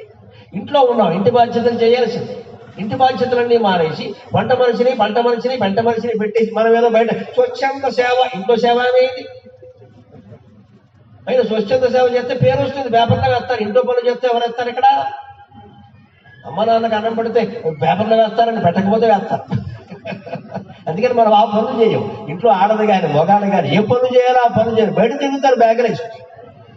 నేను పేపర్లో వస్తుంది పేరు, అది బిరుదులు వస్తాయి, పదవులు వస్తాయి. అప్పుడు దానికోసం ఆధ్యాత్మికత కూడా ఉపయోగించుకోవడం. సందుకి గుడి మాకు చాలా ఇబ్బంది అవుతుందమ్మని అదేం చెప్పాలి. అందరూ రమ్మంటారు, మా పక్కనే గుడి ఏంటి, పక్క ఎన్ని గుళ్ళు కడతాం? మాట్లాడి 30 ఏళ్ల పాటు గుర్తు అరిగిపోతుంది. ఇది కూడా ఓ బొబ్బాసి కొట్టం, దీనికి లెక్క ఉంటుంది. ఈ పక్కనే గుడి, ఆ పక్కనే గుడి, మా దగ్గరికి రండి, మీరు వస్తే జనం వస్తారంటే నేను జనం రావడం కోసం నేను రావాలి. ఇక్కడ మొత్తం పెద్ద క్రౌడ్ పోలారు, జనాకర్షక రావాలి అంటే మరి ఎంతకాలం అనేది నాకేమనిపిస్తుంది? వ్యక్తిగా నిజాయితీగా మా అమ్మ పాదాల సాక్షిగా చెబుతున్నా, ఈ ప్రవచనం వల్ల మీ జీవితాల్లో సత్యనిష్ట ధర్మనిష్ట పెరిగితే నా రాక సార్థకమైనట్టు లెక్క. అది ఏమాత్రం పెరిగినా చాలు. మీరు చేసే ధర్మాన్ని సక్రమంగా చేయండి. మీ ఉద్యోగం, మీ వ్యవసాయం, మీ వ్యాపారం ఏదైనా సరే, వ్యాపారం చేయొచ్చు, లాభం వేసుకోవచ్చు. 10% వేసుకోవాలి, 25% వేసుకోవాలి, లేదండి 100%, 200%, ఎంత వీలైతే అంత పెంచే. 10 రూపాయల సబ్బు 100కి అమ్ముతాడు, దేవుడు కళ్యాణం చేయిస్తాడు. ఇక్కడ నువ్వు సబ్బు రేటు పెంచడం తప్పు కదా, అంతలా పెంచుతావు. నీకు ఎంత లాభం కావాలి? దాని తయారీ 10 రూపాయలు అయినప్పుడు నువ్వు 10 రూపాయలు వేసుకో. 100 రూపాయలు ఎలా పెడతావు? అంటే అంత డిమాండ్ ఉందో, డిమాండ్ని బట్టి రేటు పెంచేస్తారా?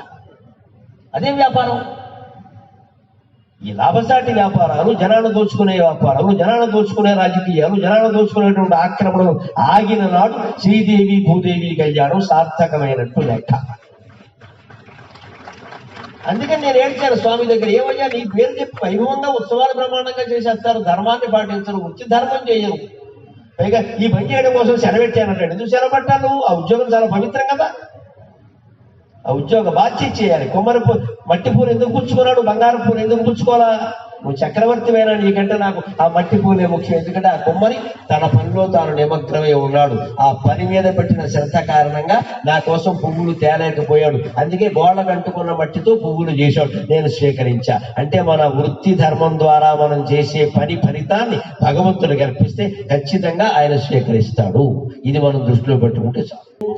ప్రవచనాన్ని ముగిస్తూ తెలుగు భాష గురించి ఒక్క మాట చెప్పి నేను సెలవు తీసుకుంటా. ఆ భాషని కాపాడుకోబట్టే, ఆ భాష మాకు సరస్వతి కటాక్షం వల్ల మా హృదయం నిండా ఉండబట్టే ఇవాళ మీ అందరి కరతాళధ్వనుల మధ్య మేము మాట్లాడగలుగుతున్నాం. కాపాడుకోవలసింది తెలుగు భాష. ఇంటనైనను బయటనైన మాటాడుచో తెలుగులో మాత్రమే పలుకవలయు. ఉత్తరం వల తెలుగు, ఉద్యోగముల తెలుగు, చేవ్రాలు తెలుగులో చేయవలయు. మార్కుల కొరకునై మారు భాషలు మాని తెలుగు భాష పఠించి తీరవలయు. ఆంగ్లము లేనిచో అన్నమే లేదను పిచ్చి ఆలోచనలు వీడవలయు. ఆంగ్లము లేనిచో అన్నమే లేదను పిచ్చి ఆలోచనలు వీడవలయు. తల్లి తెలుగు తల్లి భరతధాత్రి పొంగ నీటి పద్యములొక 10 నేర్వవలయు.